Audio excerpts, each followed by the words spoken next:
It's October 23rd, 2024. I am at Joel Pearl, and it's time to get in the weeds. It's a wonderful Wednesday for everyone indeed. So let's cut the slack. Cut the chase. Jeremy Lambert's here, as he is every single Monday, Wednesday, and Friday when we're here live on Fightful Overbooked. Hello, Jeremy. How are you doing? I'm fantastic, Joel. We're doing great out here. It's a great day. It is Wednesday. It is October 23rd. Basketball season started last night. There were 16 games of hockey last night, starting at 6 o'clock all the way until like 2 in the morning. I don't think it quite went that late. It went pretty close though. That Knights and Kings game was a late one. The puck drop was until like 11:45 or something. So yeah, late games last night. A lot of sports. Watched a lot of sports last night. Yeah, I can imagine. I mean, listen, let's talk about it real quick. Sens shut out the Utah Hockey Club. Hilarious name for a hockey club. Ducks beat the Sharks. Let's go. And the Leafs lost. So, and I got the burger out of it. So you remember, Jeremy, remember how when people asked, do you follow the Blue Jays? And I told them the story of AEW.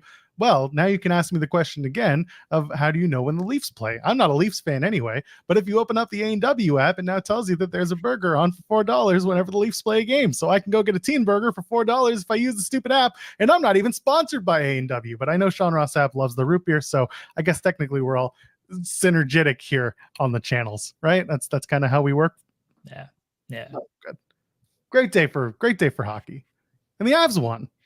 The Avs won 3 straight wins now after starting 0-4. Competent goaltending goes a long way, Joel. I don't know if you know that in the world of hockey, but like if your goaltender can actually make a save and doesn't have a save percentage of 70%, then you might win some games. That's true. I can tell you as a Sens fan that competent goaltending has never been our strongest suit, but we're getting there. We're getting better. And the Habs lost, so Ryan Lambert's in a good mood. No, he's not. I'm sorry. We got a gift from our pal Ryan at Mark Order Podcast. His wife is gonna bring this to me. She doesn't know this yet. She's gonna listen to this in 30 seconds from now. She's gonna bring me a half-pound Reese cup and a thing of milk. I gotta have milk with any Reese's and chocolate. Really? Okay. Oh, sure. Yeah. All right. You don't have milk with like chocolate? No. I've never really been like it's like I don't know. It just doesn't work for me like that. I just yeah. Listen, you're talking to a guy who in 4th year of university, when I was in the editing bays, all I would do for lunch was a pack of peanut M&Ms and a Diet Coke. That's how I got through my editing sessions. 12 hours, baby. Well, like during the day, sure. Like I'll eat candy and have like a soda or something. But like at night, I always have a glass of milk at night. I'm not a big milk. Like I cook with a lot of milk. And I drink with milk. What? Yeah, you can cook with milk. Cream and milk and stuff like that. You can. If you're ever making Kraft mac and cheese, you're using milk for that. Okay, too. Yeah, sure. Okay. This is a very baseline idea, but if you're making certain sauces, you can use a milk instead of a heavy cream because you don't necessarily. Hold on, let's milk. Feel like that's a little against. And there we go. Oh, all right, that worked. That's good. Can't say it. 5 minutes. Bleep myself. Look at that. Good for you. Proud of you for doing that. Look at these giant. There we go. Half-pound Reese cups. We're going to take one out. The cat is scared. Whatever. The cat can deal. Hold on. All right. We're opening this thing up. This is a Look at frag. Jeez. Yeah, they're really big. They're Look at this thing. Yeah, so they don't actually come in. You know, the regular cups have like the peelable box. This is like a plastic thing. Yeah, this is like a plastic thing. And the way that they do it, you can tell the structural integrity of it. This is great. I have one of them too. Shout out to Ryan. He got one for me way back. And I ate one the other day and it was 2 years expired, but it still tasted good. So that didn't matter. Didn't have any stomach problems. But you can tell they build it by putting the cup together. It's like you get the shell up into where that plastic piece is, and then they put the peanut butter inside, and then they put the top on. You can tell if you bite into it. It's pretty great.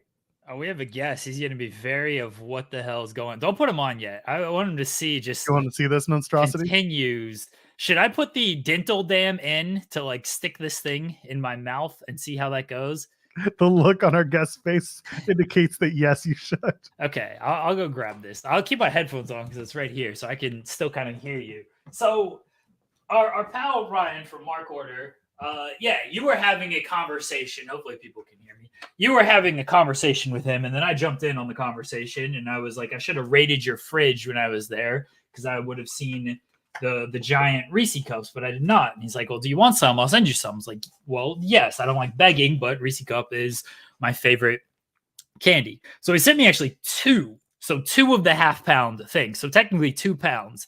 And then he knows I've got 32 kids. So he sent the little pumpkin Reese cups as well. He's like, oh, those are for the kids. And I'm like, well, the joke's on you. The kids don't really like the Reese cups. So all that means is more for me. That's what I love about Halloween is we go trick-or-treating and everything. And anytime we get Reese cups, I get those. So I always appreciate Halloween time. So we got the dental dam here. We're going to put this thing in, and then we're going to stick a giant Reese cup in our mouth, everybody, and we're going to see how this goes for us. Look. Oh, God bless. Again. You got to do it. Yeah, just like that. Yeah. There you go. I got that. And now we're going to take this is eating this giant half-pound Reese cup. Do you think? It's hard. Yeah, that's a little big. Hold on. Yeah, just get it right in there. Can you are you able? Is this okay? There, make a whatever you want to do with that. Go for it. That was fantastic. Anyway, Cam Hawkins is here, everybody. Good morning. How's it going, Cam? Like, the first thing I hear is like, should I put the whole thing in my mouth? I'm like, yo, what is... We're gonna take a bite of this thing. Like, look at this thing. Like, what is going on? This is... Well, I mean, the weeds. You know, I've seen like Jeremy like on social media with his mouth, like that one Cenobite for the last couple of days, and I didn't realize it was like an actual like physical dental dam. I thought it was just like some type of Photoshop or graphic. No, he's gone all the way. It's you can't eat that at 9 a.m. Can't do that. You know what the best part is? That dental dam is from a WWE game. It's from a WWE game? Yeah, it's from a board game. Go watch your mouth. Hey, yo. What is going on? So we played it on Monday. And now we just have multiple use for this stupid. Oh my goodness. Is it a fun game? Well, you put the thing in your mouth, and then like you try to say the phrases that are in the cards. And like the other person has to guess what the phrase is.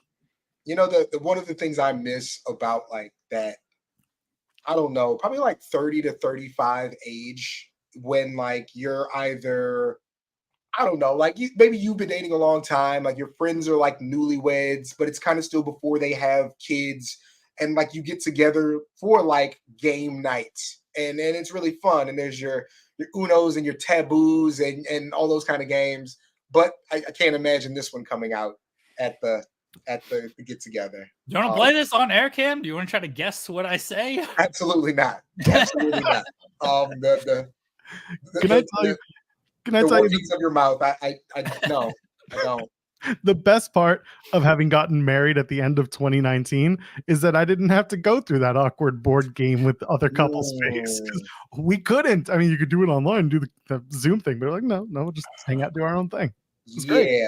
Yeah, that's wow. And one thing you learn, and you know, some things are just cultural. Like, you can have like Black friends that you've known like your whole life, but then you get them in like the battle of the sexes board game night, and they just become the most like boisterous, argumentative, mean people. And I'm like, I've never seen you like this.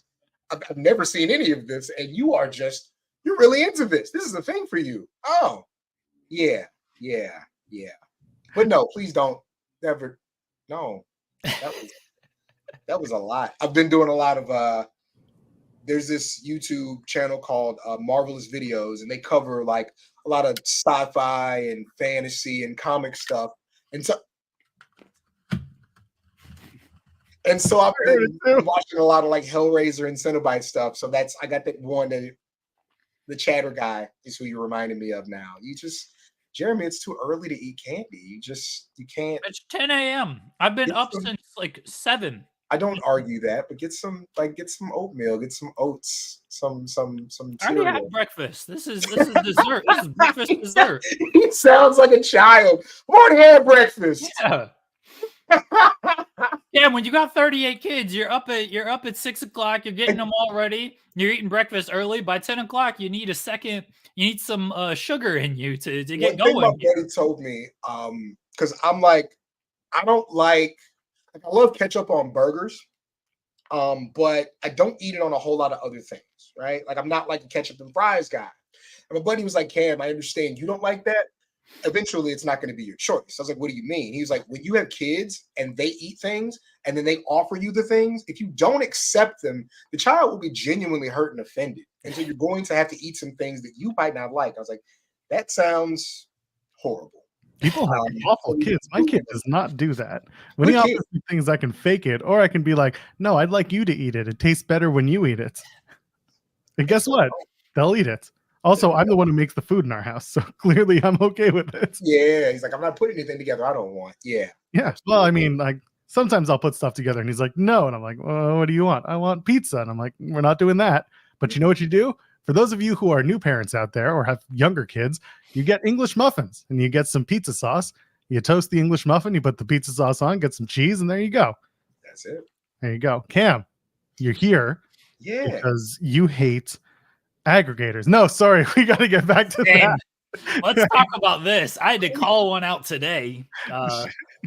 Steve Fall, I'm just going to say his name. Don't really care. Oh, yeah. He's got his YouTube channel and everything. So he posts this video of Bobby Lashley comments on the Hurt Business not reuniting in WWE. And all he does, he uses the same photo I posted on the Twitter post that I made and just reads my tweet.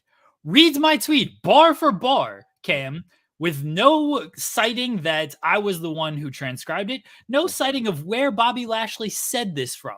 But he made his short little 40-second YouTube video to try to hit the algorithm to get however many views that it got.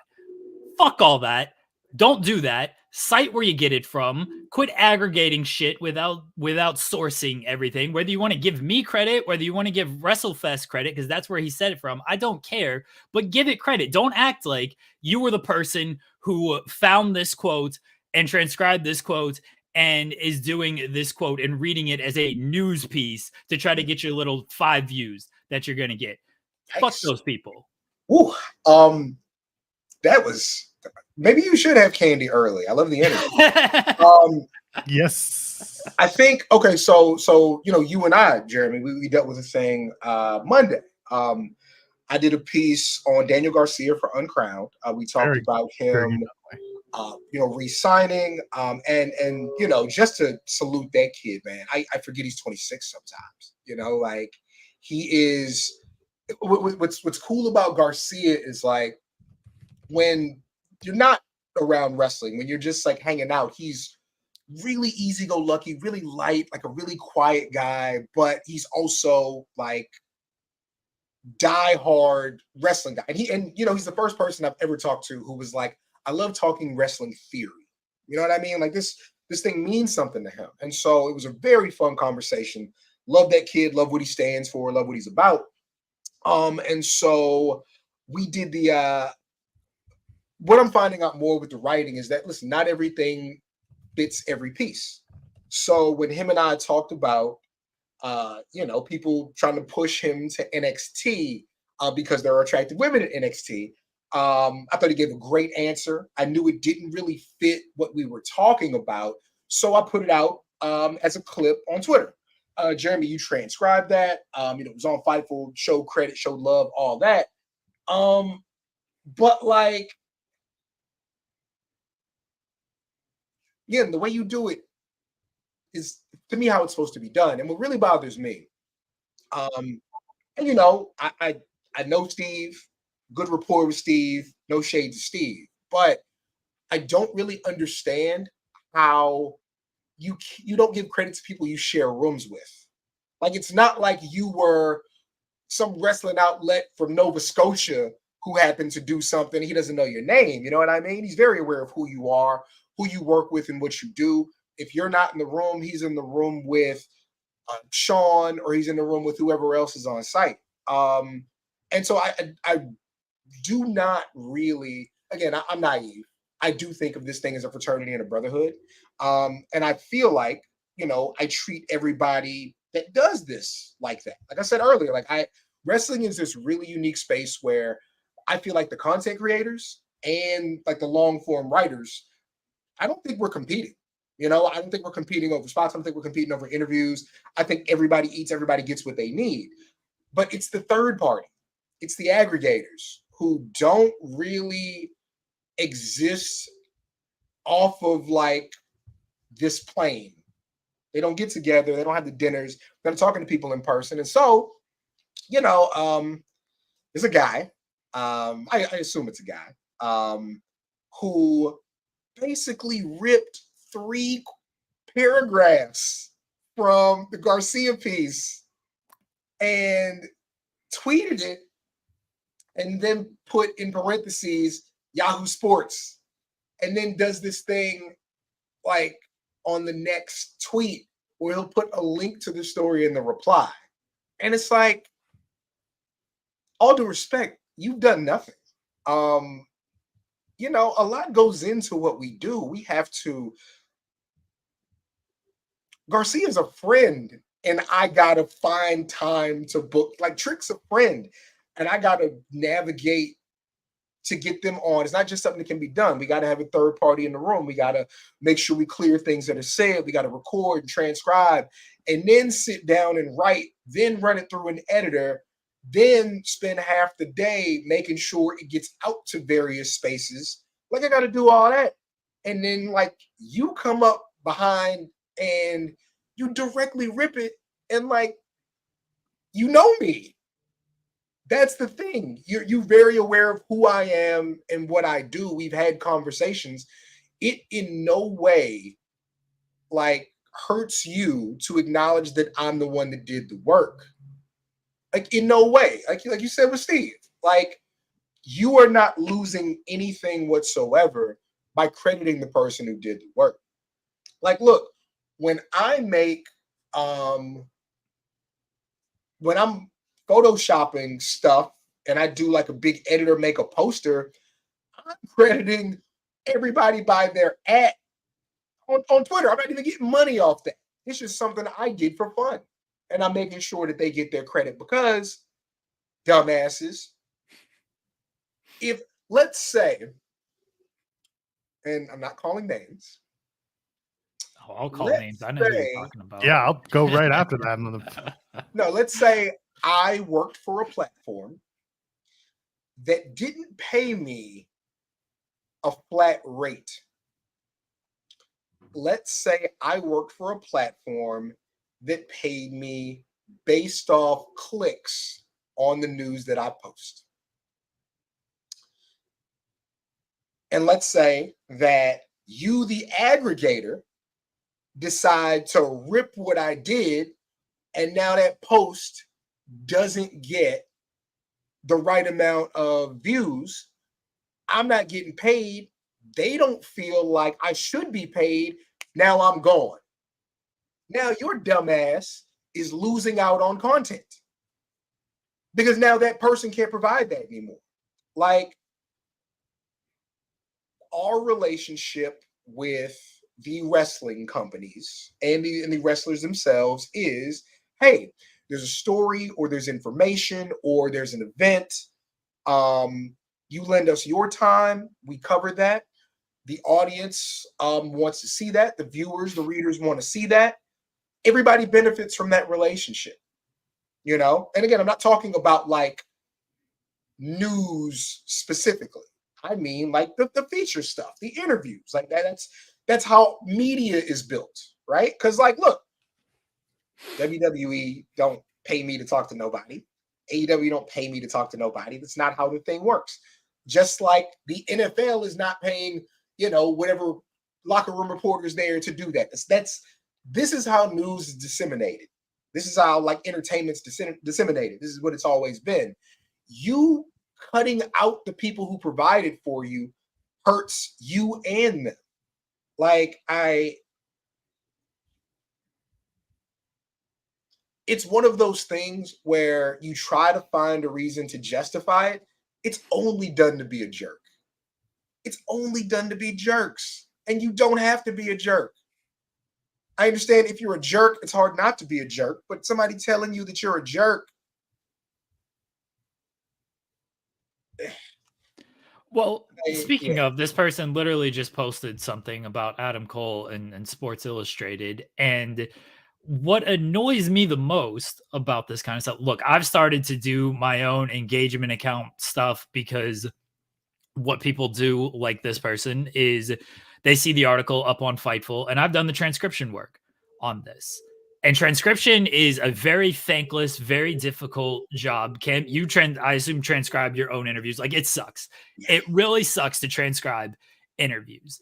And I do the transcription work. I post the article on Fightful, and then these accounts just copy and paste, and they do it that. So I've started now. If I'm going to transcribe it, I'll put it on my own social media, and I'll try to get the credit for it. At least I'm doing some type of work. And obviously, I tag where they did the interview from. I link back to the interview, but at least I'm putting in some work to transcribe the interview. It's not even like you're doing an actual service, like for us. Like I don't like short what it is that you do. Like, me being way too online, I'll go to like a Reddit squared circle and see that they posted the Fightful clip of what I did. And I'm like, that's great. Fightful's a big platform. Fightful does the good work. Like that's getting more eyes on what I do. But it's just, again, there is literally no benefit to not like showing love to the person who's providing this thing for you, because then more people will come and see what we do and you can steal more. Like, why are you selling yourself short, pirate? Like, it's when they rip off like a written piece of work like that. It's like, you literally have done nothing.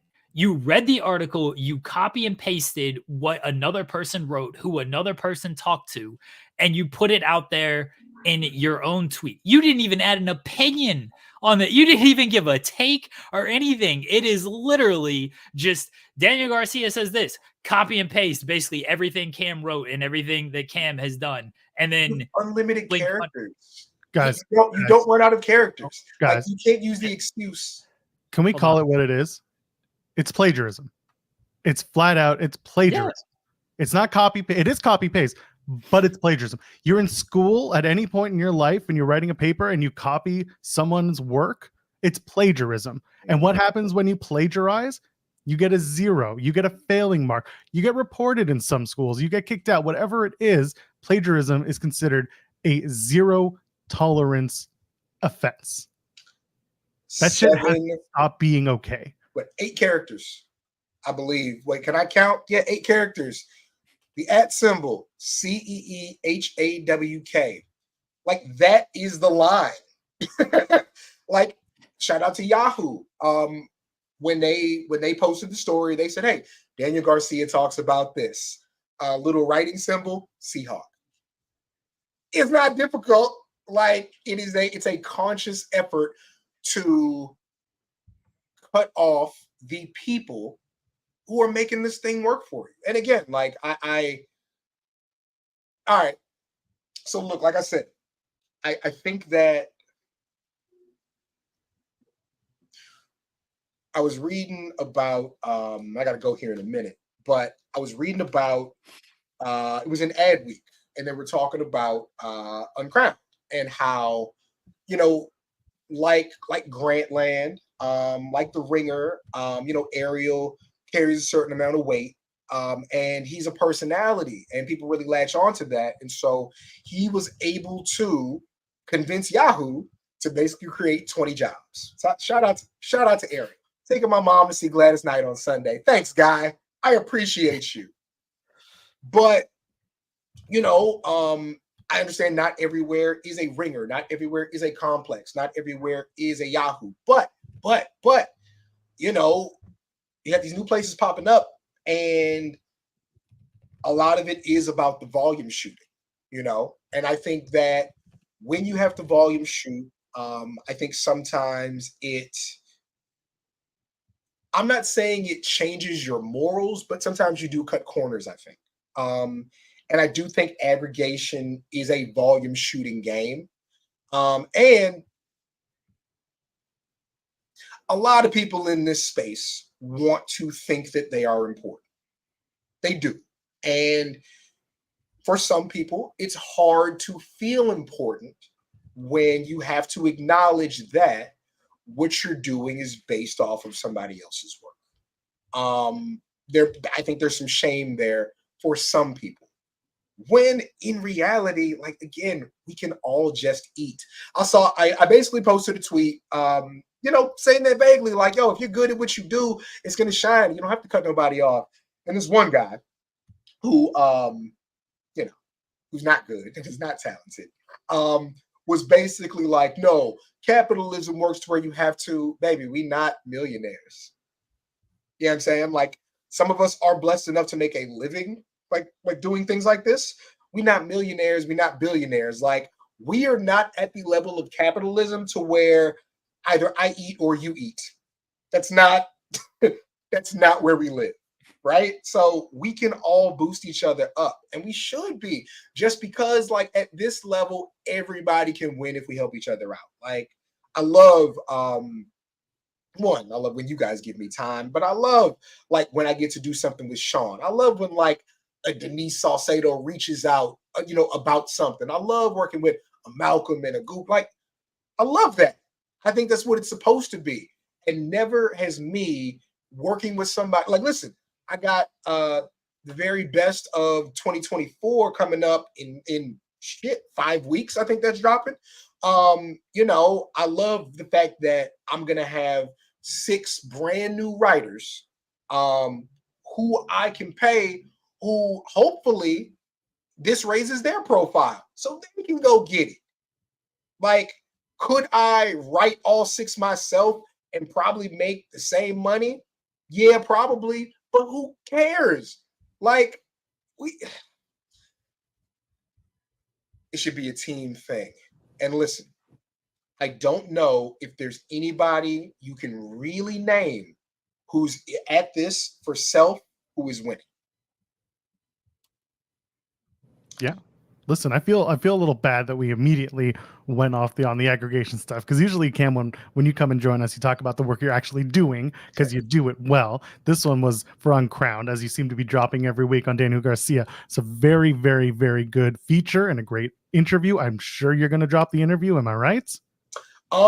Yes. So one thing that we kind of talked about with Uncrowned, with Complex in the Ringer, I was basically putting out the interview like the day after the piece dropped. We wanted to do it a little differently because, again, Ariel is a personality all to his own, big on the YouTubes. And so, I want to make sure that does get its love. I'll probably put out the Trick piece. We got Halloween Havoc coming up, so I'll be do that in the next couple of days, probably the Garcia piece next week. But yeah, we're still figuring out exactly when we want to do that. But yeah, that'll be out soon. But gentlemen, I do have to run. Thank you for your time. I love yelling at people who deserve to be yelled at. I'm glad I said enough words to where Jeremy did not eat anymore. Guys, I love you. Have a great morning. We love you too, Cam. Thank you so much.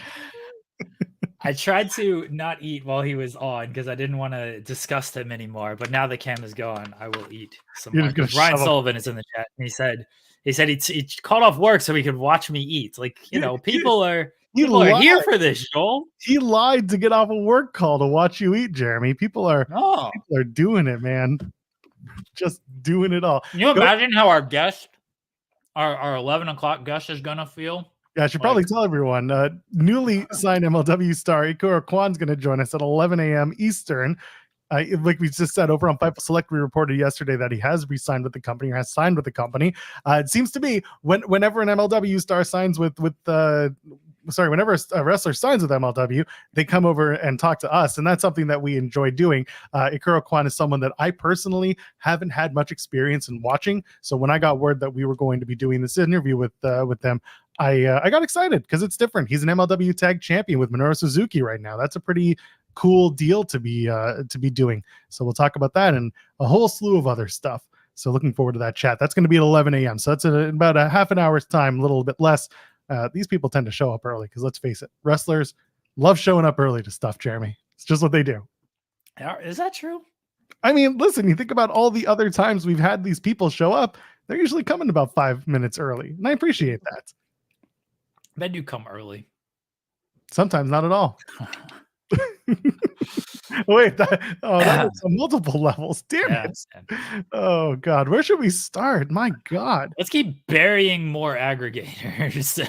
Listen, here's the thing. Cam didn't want to say the name. I will say the name. It's the drain bramager person. Yeah. I'm sick of that shit, man. He is now tagged Uchino, of course, underneath everything as it does, but it's annoying. It's very annoying. Again, I got upset this morning because I see Steve Fall's YouTube channel and he literally just reads the tweet that I tweeted. Used the same photo that I used as the thumbnail. Did no work outside of recording himself reading my tweet.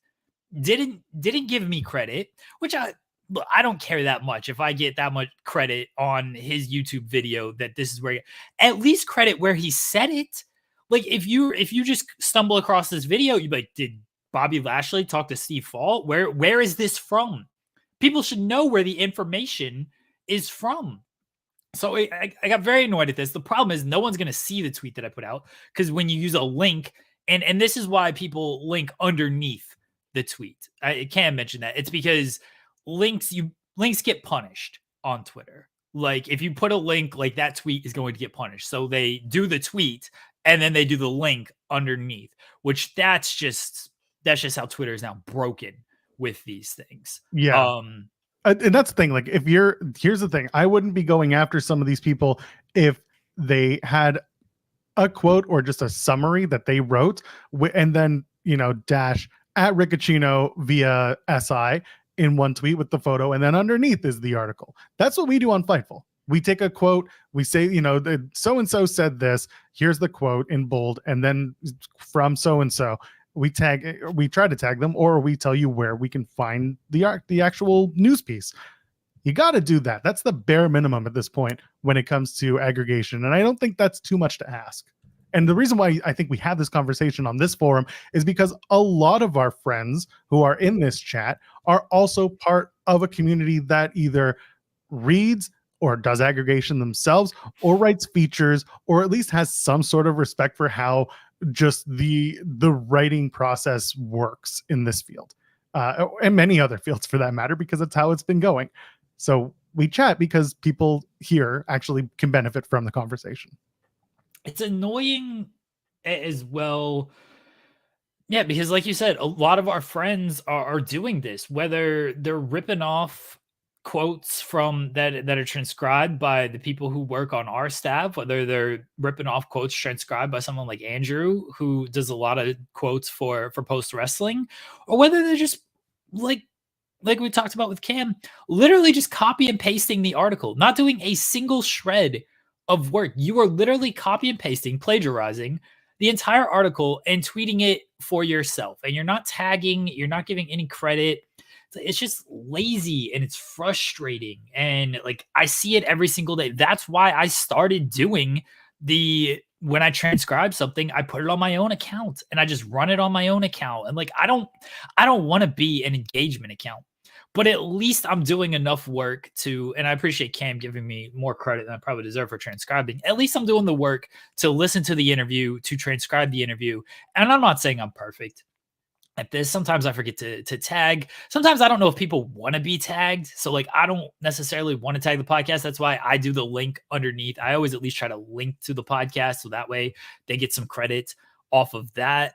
But it's just lazy stuff. And when Cam dropped that snippet of Daniel Garcia, I was like, all right, well, the least I could do is obviously credit him in the article, put his name in the article. And I asked him, I was like, when is this dropping? He's like, it drops tomorrow. I was like, okay, what's the outlet? And because, he writes for 5 different ones at this point. He's like, the newest ones. Like, okay. So I wrote in the article, I was like, the full interview with Lilian Garcia will drop on Undisputed, the Yahoo Sports Undisputed, or Uncrowned. Sorry. Yeah, Undisputed is another one. Yeah. Yahoo Sports Uncrowned tomorrow, Monday. And I was like, it's basic practice to me of if something comes out early and then you have it, then promote when it actually comes out. Like, but these people don't know that because they're not actual writers or content creators or quote unquote journalists. They're engagement accounts. That's it. That's all they are. They're engagement accounts who survive off of the work we do. But they don't care to credit the work that we do, even though they wouldn't exist without our work. Because they're not really giving opinion. They're ripping videos from other accounts and then, doing the reposting thing because that's something you can do on Twitter, or they're ripping articles from other sites and then posting it. They're not giving an opinion on anything. So this is funny because I listened to H Bomber Guy, and H Bomber Guy does usually like an annual video on YouTube, and they're usually 4 hours. And the latest one was on plagiarism. It's called Plagiarism in YouTube, where it's about people who plagiarize other YouTube creators to get engagement or to at least get money and AdSense revenue. And you can't do that shit. So this was H Bomber Guy's latest one. Was fantastic. I say was because we're almost at a year that it's been out, and it's got a millions of views. And you should go out and check that. Yeah, he's been going after plagiarists for a long time, and as he should. So I just want people to do the work. It's not that hard. Seems to be a running commentary these days in multiple places. Doing the work gets shit done. That's all you need to know. By the way, for Jeremy, this will be fun. Tell Sean to write the story. Angelo Dawkins will be at the Cincinnati Bengals game this weekend.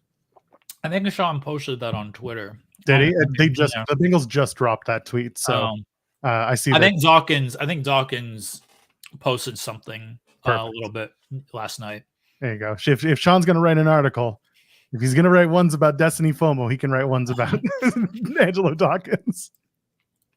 Oh, shout out to our friends, man. I'm just annoyed on these accounts. It's been a morning, Joel, as Joel knows, but of course, I'm glad Cam was able to hop on. I guess we didn't scare him off with the beginning of that there. But yeah, these accounts, man, they're so frustrating. So frustrating. Yeah, they can be. But again, I hope that people see the value in crediting and following and giving kudos to the creators, the people who are actually out here doing the work, and set aside the aggregator accounts. Just don't bother with them. I understand how easy it is that some of them post literally everything, but like you can follow better. You can do better with this stuff. Like, they're beneficial because they do aggregate everything. I'm not even gonna pretend like I don't have them. I have a list. People can see on my Twitter. You can view like lists that people have created. I created a list of basically news sources that I use to just keep up on the news. And these accounts are on my list because they do aggregate everything. Like they do, and they do it quickly because they get the engagement off of it. They're beneficial in that way. I just wish their practices were better. And they're never gonna be, though, because they don't have a reason to. They don't, because they don't do any of the actual work. So they're gonna keep doing the way that they're doing it. So I'm not even saying like these accounts shouldn't exist. I wish they would just exist better, and to where they recognize the work being done by others and give credit to the work being done by others, because they're not doing any actual work. They're beneficial in what they do, but they don't do any work. Hopefully that makes sense. It does. We have about 15 minutes before Ikuro Kwon joins us from MLW. What do we want to touch on in those 15 minutes? We can talk a little bit about Halloween Havoc's coming up. We can talk a little NXT. I feel like Raw can probably get into our second hour, because that's going to be Mostly talking about the Jey Uso Bloodline stuff and a lot of other stuff that came out of Raw. But you got a big box for all your problems to put in, and then let Wendy Chu just ride them off into the sunset. I'm just gonna keep eating this Oreo for the or Reese's. Sorry, Reese's. Yeah, forgot what I was eating. I'm gonna keep eating this Reese's for 15 minutes. it's okay. And then towards the end of the show, you'll put a dental dam in your mouth, and we'll do the Dynamite preview. I gotta do that. Damn. Oh, you bet that's part of the deal. Hey, real quick, because we're talking about giving content creators their kudos, Adam Barnard from Foundation Radio got a little bit of a scoop from Mark Briscoe in his interview that the Continental Classic seems to be planned, at least to begin on Thanksgiving Eve on the 27th of November. That has yet to be confirmed by AEW, but Mark Briscoe in his interview with Barnard did put it out there, and we love Adam. So I just wanted to bring that up because you and I are talking about when's the Continental Classic going to start. And seems like that could be it. The end of November seems to be the targeted start date. What do you have to say? I have to say that Adam Barnard's great, and it was a good interview with Mark Briscoe, and he has done great work.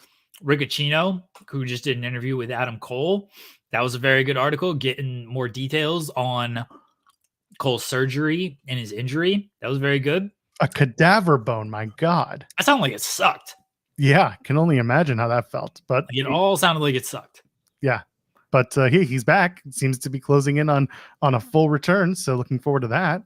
But yeah, it's been a pretty newsworthy couple of days in terms of interviews and just people dropping little tidbits and nuggets and conversation pieces. Even the Daniel Garcia stuff that Cam dropped had a little bit about his decision to resign. And I saw. Go ahead. Cam outscooped Renee. Renee dropped her interview with Daniel Garcia last night, and he's literally said line for line the same word that he told Cam of like, I was in the back with, I look around, Swerve's there, Mercedes is there, and these are the people I want to go to war with. Like when we're watching the TV at all, and these are the people I want to go to war with. And I'm like, he told Cam this. Cam's article that dropped on Monday, it was bar for bar, same thing. So Cam outscooped Renee out here. Good. No, I love it. There's one point this made me laugh. In the article, Cam has the quote that says it's a marathon, not a sprint. And famously, that was used 5 years ago this month when Dynamite started up and went up against NXT, and WWE released just before the ratings were officially released that day. WWE said, "Congratulations to AEW." Reminder, it's a marathon, not a sprint. I'm paraphrasing, but it's a marathon, not a sprint was the big takeaway from that press release.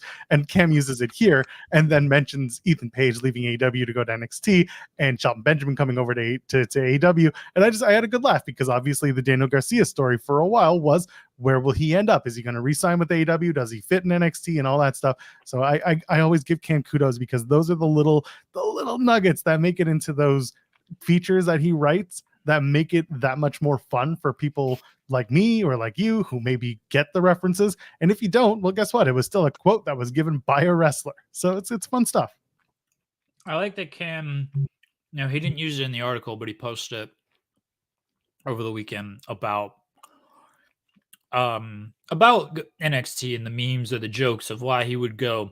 I like that he asked that. I don't know if it's a tough question to ask. It's a little tough. It's an awkward question to ask, right?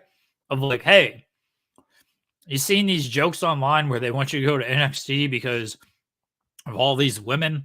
Like, it's an awkward question to ask. I thought Cam set it up well and asked it well, and he made it a little less awkward than I think a lot of people would have made. And it helps that he has some kind of rapport with Daniel Garcia. I don't think somebody like us could get away with it. Someone who doesn't know Garcia as well. But I thought that was a good question. And I thought it was overall a good interview, a good feature. Yeah, very good stuff. Go check it out. It's on Uncrowned, which is through Yahoo Sports. Listen, we bring Cam back because we praise his work and because we're not afraid to have those fun little aggregator chats with him. And he's very, very eloquent. He plays the game too nicely, Jeremy. We need more people who take those knives and just stab people in the front.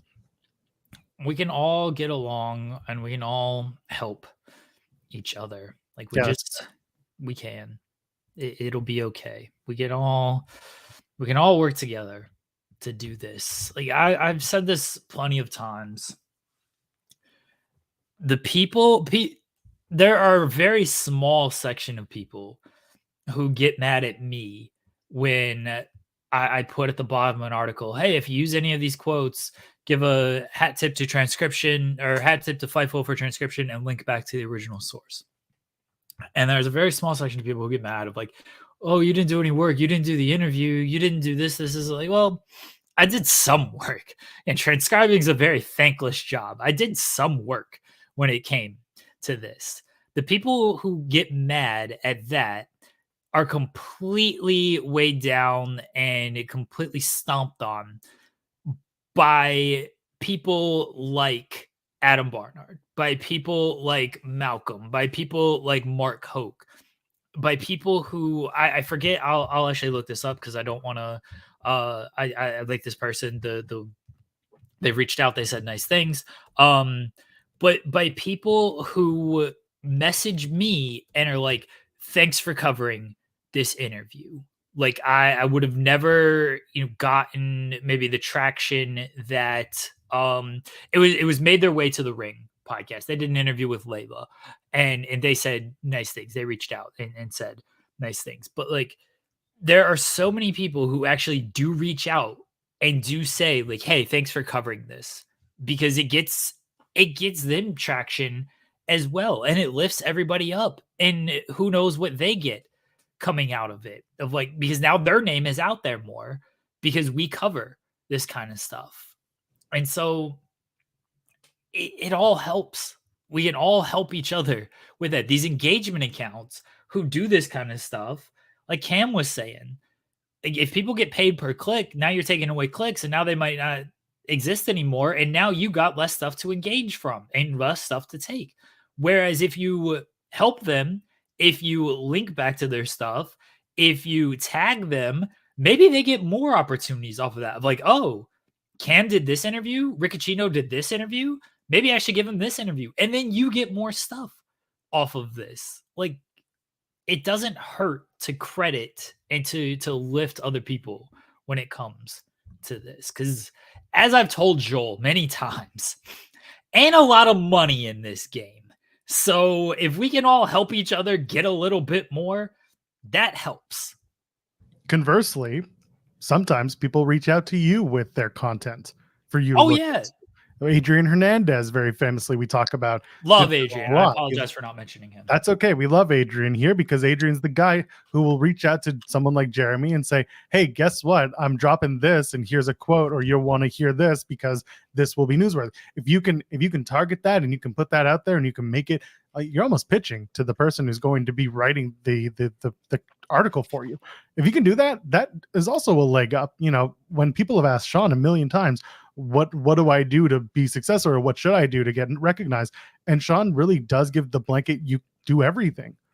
He's not kidding. And it's not it's not a catch-all answer, and it's not an answer of like you're gonna fail if you don't, but it's also just if you want to ensure success, it's a grind.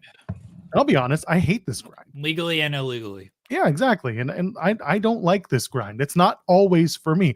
I like the stupid morning show that I do. And I like that I do one post show a week. I do the TNA post show. By the way, I'll be on True Heel Heat because they're the only people who can drag me out of my Fightful hole. I'll be with them at 1 p.m. Eastern today, Thursday, to preview Bound for Glory with their team. So it's going to be me, SP3, and is it Shad Talks Wrestling? Anyway, sorry, I apologize. I didn't look at the tweet. I just know that it's three of us, and we're going to be previewing Bound for Glory. Go ahead. That's on their True Heel Heat channel at 1 p.m. Eastern. They're the only ones who can drag me out. Because otherwise, listen, I did a lot of interviews solo. I did a lot of interviews in remote locations, and I realized over time that I'm like, I think I'm done with that. Not everyone is going to be finding the same success. You need to be ready to do everything to get there. And me personally, I'm good with what I'm doing. I don't know if it's his show's at 2, not 1. Henry saying, do you think it's an ego thing, not wanting to credit people? I don't think it's an ego thing. I literally think it's laziness, and it's it's largely laziness. That's really what I think it is. I don't think it's an ego. I think it's like, I'm just going to be lazy and not do it. And I think like, I don't want to say they don't know any better because they've been told this kind of stuff, but I do think they're just lazy when it comes to it. And they almost don't know any better because this is not, again, they're not a reporter. They're not a journalist. They're not even content created. They're literally just engagement accounts. That's it. Their whole goal is to engage and put out news and stuff. Because if they wanted if they had an opinion on it, they just give an opinion, but they don't. Like they want to put it out there so people see their post and then engage with their post. That's it. They don't comment on like, oh, what does this mean for Adam Cole? What does this mean for Bobby Lashley? Blah, blah, blah. Like there's nothing to it. I don't know any of these people's opinions on anything outside they like everything. Yeah, they like everything that one company does. That's it. I have no idea what their actual opinion is. Except they like everything one company does. And this goes for all of them.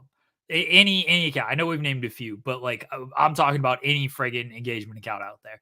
They like what one company does. And if the other company does something bad, then they will be like, oh, I can't believe they would do that on their show. That's the only other time they comment on the other company is when it's something they can wag their finger at. That's it. Otherwise, they don't actually care. And that's just baiting anyway. Well, I'm here to. Oh, wait. Speaking of bait, I know our guest is here, and I want you to see this, Jeremy, because going in our very fun, friendly, silly, clickbaity thumbnail stuff, our pal Ken Bruno did send us. Oh this boy! Thumbnail. You need to see it to believe it. Our guest is going to be like, what did I get myself in? What are we doing? Oh, I'm here for it. That's going to make the interview right now. If our guest is ready, he can give us a thumbs up. Ladies and gentlemen, the latest MLW signee, a tag team champion, MLW World Tag Team Champion, along with Minoru Suzuki from Contra Unit. We're very welcome to have on the show the one and only Ikuro Kwon. Good morning. What's going on, boys? Oh, look at that. With the title. That's almost as big as this Reese cup I have here. Carol, look at this thing. It's a half-pound Reese cup. Almost as big. I saw the Oh, how are you doing this morning? I'm doing good, man. I'm doing good. I appreciate you guys having me. Oh, thanks for joining us. Like, I see all the Yankees gear, so best believe I'm about to ask some questions about the Yankees here shortly. But we got to start. We got to start with MLW and your decision to sign with the company. Just talk to us about that and what went into this decision. You know, this is chapter 2. You know what I mean? I was barely like a year and a half in when I first got that call. To join this thing that they were putting together called Contra Unit. And at the time, man, it was something that it was so much bigger than me. And I really just felt like such a kid just in the business, but it just in the way that I would carry myself with wrestling. You know, a lot of times we have to check ourselves and make sure that, you know, the person behind the stage is on point with everything before you can pursue these other aspirations, because you got to know how to check them when you're there too. And I think that I was going through that, trying to build that side of that confidence. And so that first run was something that it was like a dream come true, that I didn't know that I was dreaming about it. You know what I mean? And then I feel like I dropped the ball in areas, but also in the sense where, not that I stepped on any toes or that I did anything bad. It was that I didn't take it. The whole essence of Contra, right? We're taking shit over, and that first run, I didn't take it. This second time around, doing my thing on the indies, and catching that eye again, the same way that it was caught before, but in a different sense. Now he's taking it. Let's see what he's doing. And the revamping of Contra is and my place in it has like evolve so much, but art imitates life, right? So how I've been doing things in real life and doing things in taking, you know, some respect for my career, now it gets foretold. Now I got this, you know, with the legend, with the people I'm surrounding myself with. So this signing is very much like a stamp on me taking things again. Do you look back during the first run or during the first chapter, as you mentioned, and see like a missed opportunity of when you could have taken, and like, oh, maybe if I had a little bit more confidence there, I would have taken that. Yeah, just in terms of just like doing, you know, knowing that what I believe works, you know. You know, and it was like glimpses of it, you know, like when I first started there, you know, like I always had my hair in like certain braids and whatnot. And I didn't know if that was what they wanted me to be there. So part of me scratching that surface of like, I think this is like a moment to take something. Well, I'm just going to show up to the show with my hair done, and then it is what it is. And that's what I did. And they, you know, they liked it. And so I kept being able to add that part of me differently than what maybe their original outline of the character would be.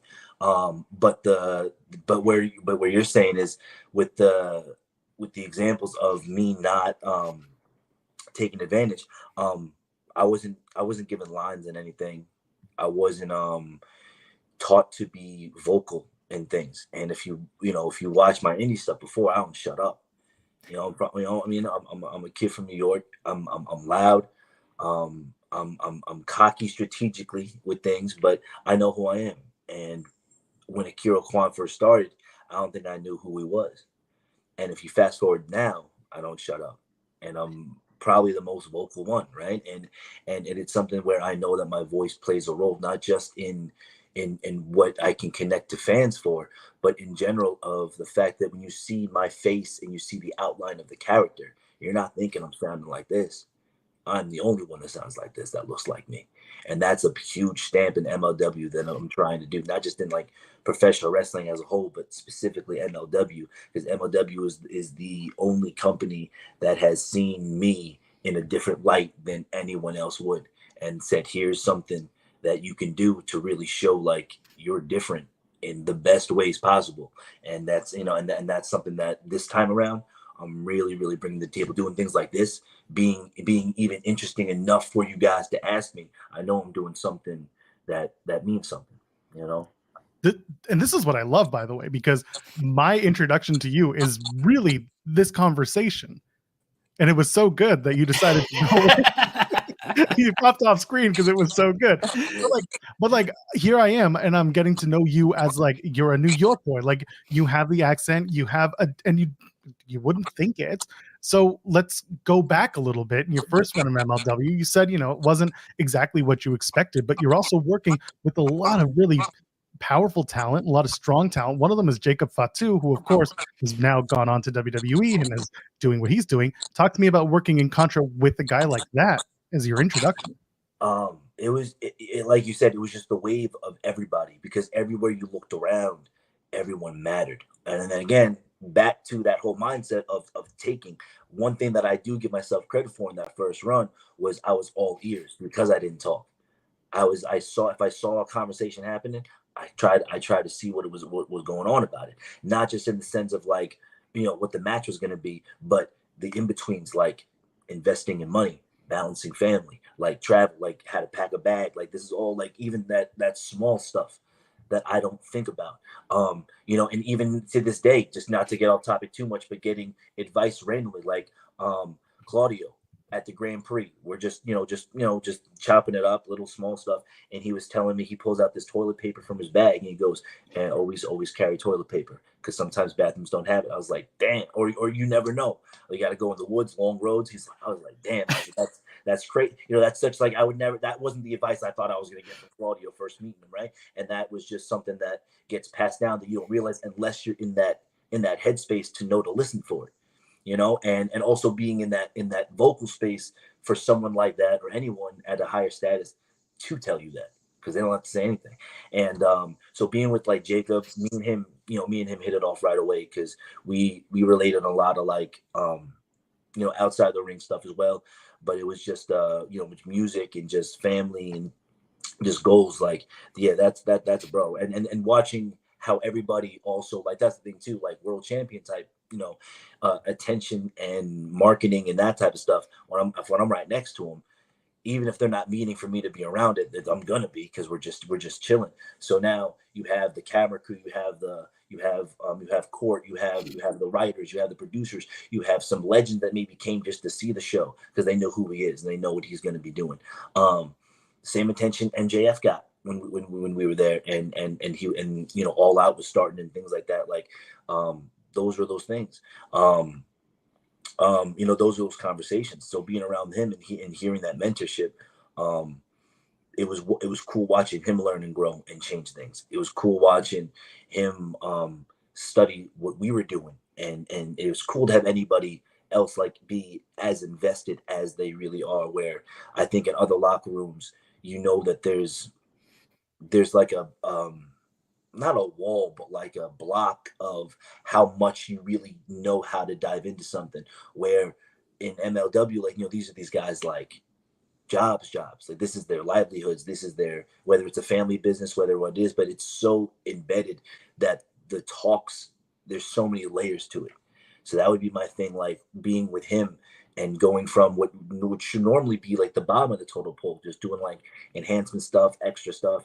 And because I'm with them, we're automatically last every night. We're main event every night. Every big promo package, every big rivalry, the following is based around what we're doing. So instead of having to go from the bottom of the totem pole and learn, how to X out certain go-tos, I'm learning main event right away. I'm learning TV right away. And I think I compare that to like LeBron, or like when you would go from high school to the NBA. College is great, right? It's like the Indies, like it's fantastic. The NCAA, it's top tier. But at the same time, when you get to that level, you got to undo a lot of things. The rules are different. The instincts are different. The talent's different. Whereas if I'm going from high school to MLW per se, right, in that sense of it, like I don't have to learn about, oh, by the way, next time you go to the show, there might be a hard cam and this camera. And no, we're already here with at least a 4 or 5 camera setup. I'm already aware of that. I know that we're live here. I know that there's commentators that need to know certain things here. I understand, oh, the lighting's better on this side. Oh, I get like, oh, maybe you should face over here, or hey, this just happened, so make sure you go over here. Like, and that professionalism of everybody being involved, like that's something where learning that, when I learned it in step one, I think it was just a seed that needed to manifest for this stage now. So you're mentioning a couple of producers that you've worked with. Is there anyone that you gravitate towards now when you're doing stuff together in MLW? Oh, Alex Greenfield would be mainly like one of the people that have had my back like from the jump. And this is a guy who's worked with my favorite. He's worked with Eddie Guerrero. Like he's worked with like in prime eras that caught my attention when I was younger was what he had a hand in, and so that kind of validation, if he says, hey, listen, something you did was right, or hey, listen, that's a good instinct to go with it. I know he's not lying, he's not blowing smoke. I think that's something too, where the compliments, not even so much compliments, but just like the energy around like how everyone's trying to be better. Because yeah, there's pats on the back, like that exists, but as a whole, I understand now that like no one is telling me, hey, great job, hey, this doesn't happen just because I fit the bill. Part of it, yeah, there's a business part of it. It looks good, right? But it's also like there's too much money, there's too much reputation on the line just to give because, hey, you're a good dude, you're a nice kid. Like they know what I do outside of this. You know what I mean? I have a master's degree in social work. I mean, I also do child family therapy. I work with juveniles. You know what I mean? Like there's a thing where like I know there's more than this. This is everything. But this whole thing, there's so much more than that. And again, on top of me wanting to be, positive representation of Asian American wrestlers, which there's so few of us who get platforms. Having all of that, having all of that matters. By the way, shout out to Greeny, he rules. Yeah. I want to ask about Minoru Suzuki, but real quickly before I ask that, is toilet paper the weirdest thing like a wrestler has pulled out of their bag? Oh no. No. It was just funny because like I put guys like Claudio, I put them in a different class for their work. And then outside of that too, being family men, being, like in that sense of it, being able to balance that, all of that, staying out of trouble, so when I listen to what he says, I listen for like in-ring stuff, sometimes even just life routine stuff. He has a very healthy habit. He has very good habits. I mean, that weekend he was in, what was it, Carth, whatever that, I forget, I don't know how to pronounce it. He was there, flew to Mexico City for the Grand Prix, and then left that morning to go do Wembley. Like, it's like, it doesn't, you know what I mean? Like, that's, you need to be on point at all times, on no sleep, that type of deal, and still be healthy. So that's the advice I'm trying to listen to. And now he just has toilet paper, and I'm just like, what's that? And he was like, no, you always gotta have it. And so when vets say things so matter of factly, it hits harder because it's not like, oh, by the way, like, you gotta, no, it's like, yeah, you don't have toilet paper. It's like, damn, no, I don't. Like, this is, this is something that, so, it matters. But no, it's not the weirdest thing that the wrestler's taken out of a bag. Like, no. Can we name what the weirdest thing is, or we don't need to go there? That might just be a different podcast. The good news is we got time. It's early. I mean, I'm eating candy here at 10 a.m. Carol. Like, we this is a morning show. We're a little off the cuff here. No, that's nothing like too crazy. I mean, before, like, I really was like around Akira a lot. I would forget that he has his dog a lot. So like sometimes you'd open it, like the suitcase would turn, or I would turn, there would be like a dog in it, and I'd just be like it's just not understanding like what happened. Because again, like, I think also I'm desensitized. Like, when you're in wrestling locker rooms enough, like, there is no like, or no, there is no like normal stuff. Like, that's there's like a bit, I think it's in fun. See that movie Funny People? Yeah, of course. Yeah. So Seth's having Seth Rogen's character. He's like on stage. He's talking about how, like, he's like, man, I always just like, when I went downstairs, then I always use lotion.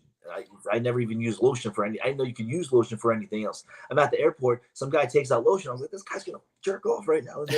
It's like you don't expect. Usually, you're just desensitized to everything now. So that's how I feel with wrestling stuff. Like, what's weird to me now would have to be like crazy extreme. Like, there's like one of the like the deathmatch wrestlers. He has like it's like a dildo with nails through it. That's what I was waiting for. That's exactly what I was waiting for. So it's like things like, there's like, I've seen like pictures, like sometimes like they'll leave it on the subway just to like let people talk or whatever. But like that's like things like that. Like, homemade weapons are probably the weirdest thing, because like, how far did you have to go to bring this here, or explain to TSA like what this is? So that's stuff like that. Joel always likes to ask, if you could create your own weapon for a death match or anything, what would you create? Oh, a death. Oh man. I feel like everything's like, so much stuff has been done. Like, has anyone used a crossbow before? A crossbow? I feel like that would be painful. I mean, I don't want all that stuff. I already, like, I did what that match with Akira, like, it had like all of his blood, the distance weapon. Let's talk about Minoru Suzuki. When you won the tag team titles with him, what was a great moment, beating Kojima and Nakamura. But when you found out like you were going to be paired with Minoru Suzuki, he was going to be part of Contra, and you specifically were going to be teaming with him, like, what was your reaction? So again, like, mixed reactions, because these certain accolades, it might just, it's never specific. It's always like, insert, accolade here, but what level that you want to be at, and the certain steps that sometimes it does, it matters. Validated for sure, because it's not just a one person that says yes. It's him too that says yes, I want to work with him. So that's a huge deal for that. Really, really freaking cool. You know what I mean? Like, that was something where I was like, this is, that's something that, like, that's the respect that he commands because of his work and what he earned and the miles that he traveled and how serious he takes it, but also how much fun he has doing it. Like that's something where I'm really like, again, all ears, with him. And then the same tip, like I feel like, yeah, like expected, right? And like in the sense where like the first time around, if they would have said, "Hey, listen, your team is Minoru Suzuki," immediately, like I would not know how to stand on my own there. I feel like this energy here, it is, the story is written where like, and the narratives are set where like, I'm younger, obviously. So now there's that young boy energy in that sense of it, but not in listen, I'm not, rubbing your shoulders and buying you dinner, right? But at the same time, like I am all ears and I do stand on my own. So I might, I still have my vision of what it is. It's that fact. It's just also the fact that we have the same vision separately through Contra. I think that's like the thing that I wanted to be able to get across was that it's not Minoru Suzuki and this kid, because that's how the first Contra felt. It was Jacob Fatu, Simon Gotch, Joseph Samael, Cruel, Cruel, and then him. And then even when we got more people, it was okay. No, Davari's in. And him, and then I got hurt, so it even took away more and more. So for this specific spot, I feel like it's two entities coming together where it is now I feel it, and I know I'm the Concrete Dragon, Ikuro Kwon, and this is Minoru Suzuki. Together we are Contra unit. Separately, he kicks ass over here, I kick ass over here. We each wear our titles, so we're connected. And when we join forces, watch out. When we're separated, watch out. But I think that's something that was super, super important. So him to continue to do his things. He goes on Dynamite, does whatever. I had my thing with Akira. I did the Grand Prix solo. Being able to kind of have these accolades and that respect, in the singles where we can stand on our own, where I know I can stand on my own with him, and then we're together. It's like, oh damn, like now, like he was crazy before. He was crazy before together, and then having that aura about us. I think that's something that is like my major, like that was the first feeling that I had, was like this has to be bigger than what they're even intending it to be. So you mentioned working the International Grand Prix and CMLL. That was your second time going to Mexico, am I right? Yeah, second time. Yeah, first time was with MLW. Yeah, so talk to me about the experience. I mean, you mentioned Claudio, you got Kyle Fletcher there, Rocky Romero's there, Atlantis Jr.'s there, Mascara Dorada, Ultimo Guerrero, all these big names in and out of Mexico. But talk to me about working not only in Mexico, but also working in Arena Mexico and just the experience of CMLL. Yeah, so I went in there with the feeling of a lot of pressure. To represent the country, to the America first of all, but also Korea, where I was born at. Like that's something where like I'm the first Korean American to ever to be in CMLL in the Grand Prix. Like that's massive, which again goes to my narrative and my agenda of trying to regulate and normalize people who look like me, who maybe sound like me in a different sense, where maybe aren't as driven, raised into necessarily their culture, but also on the surface still, perpetuate like a certain way, and doing their own thing and having success doing it. So there's that pressure, but also that self-drive of like making sure that I can belong here. I'm not active crazy. I haven't had that many matches. Like if you look at my cage match or whatever, I think in reality I have maybe 100 matches in my life. Like you talk about people that have 300 matches a year. Now, I'm not saying I'm choosing to not have a lot of matches, but I do take pride in having my quality, counteract my quantity, and hopefully that builds to more respect and more areas to showcase what I'm doing. But that's why we're like anytime I have a chance to represent MLW, it even elevates even more from there because of what they mean to me, what they've given me, and the opportunity that I get to do on an international scale. This is their biggest show of the year. That's something like, that's huge. And again, going back to those handouts, yes, sometimes I check the bill. Okay, listen, we need a little more diversity. Hey, there's this kid, but then delivering and being like, oh no, he's like, that's an additive that we can market. He's good at all levels. I can have him around, the fans and talk and be respectful of culture and language barriers and all of that. I can put him on CMLL Informer and he's going to stand up good. I can ask him questions about MLW. I can, in the future, I could have him go to the Children's Hospital. He gets it. I could have him go talk to these people. He understands that. I could have him do a morning show, like no matter what, and making sure I check all those boxes. So again, I think that's overall like everybody's goal. I just think like when you do manifest it and you do speak it into life, that it does begin to become habit, and to be over there, it was the coolest thing in the world. Like it was terrifying because you're on your own and you're around like again these crazy people. Like I'm having breakfast with like Kyle Fletcher talking about like how one of my first real independent shows he was on, and just kind of talking about the journey of that. And things like just working out and traveling, again, relationships and real life stuff. Robbie X, someone who I got to meet there, insane talent, and learning about him and his story. Again, and then seeing people that I've known before, but actually getting to wrestle with him a little bit more and get to know him even better, like Davey Boy Smith.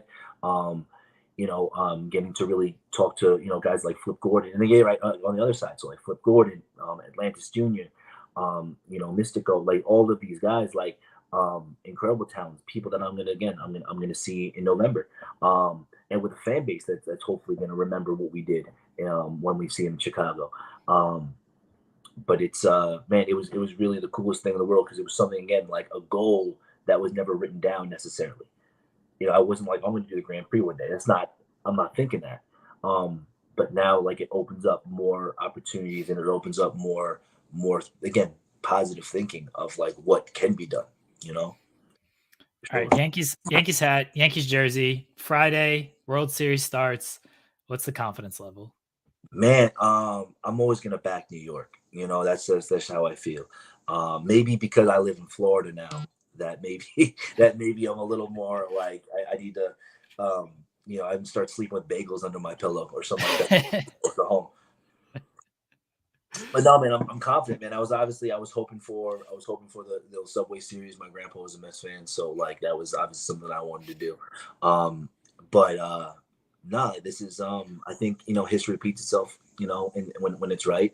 I think there's a lot of good moves happening with New York sports. I mean, the Liberty, they just won the WNBA title. You know what I mean?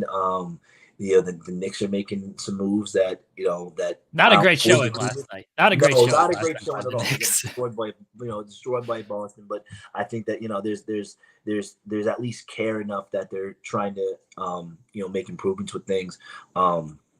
Football, I don't want to talk about it right now, but the bottom line is, and the dynasty continues. So I'm hoping it's a good one, and but it's entertaining at the same time. I don't like sweeps. So. Oh, the Cleveland series. I'm from Ohio. I'm not a Guardians fan, but I watched enough of them. Cleveland series, some of that was just the most compelling baseball I've watched. Like every game, even if the series wasn't all that close, it was only 6 games, maybe even 5 games, but the games themselves were very close. Yeah, and then those are the ones, man. That's where you remember. I feel like a couple years ago, like the NFL playoffs were kind of like that. They were just like shootouts. Like the whole playoffs, it was like this is amazing. So yeah, no, we always love that. Always love when you just see. I think that's just the competitiveness part of it. You love seeing people like not like they're not. You can see them like they're not thinking about money. They're not thinking about being on. They're playing the game, and that's like when you get hungry watching it. Because honestly, I can't really watch baseball unless it's like playoff baseball and stuff like that, because that's where I see it the most. Where in other sports, I feel like I see it right away, and baseball was always harder for me to like get into.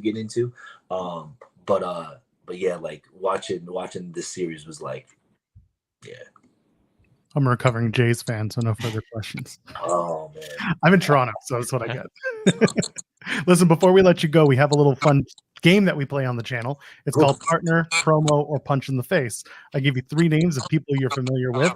You're going to tell me which one you'd partner with in the tag team match, which one you'd promo with in the ring on the microphone, and which one you would punch in the face, have a one-on-one contest with. You ready?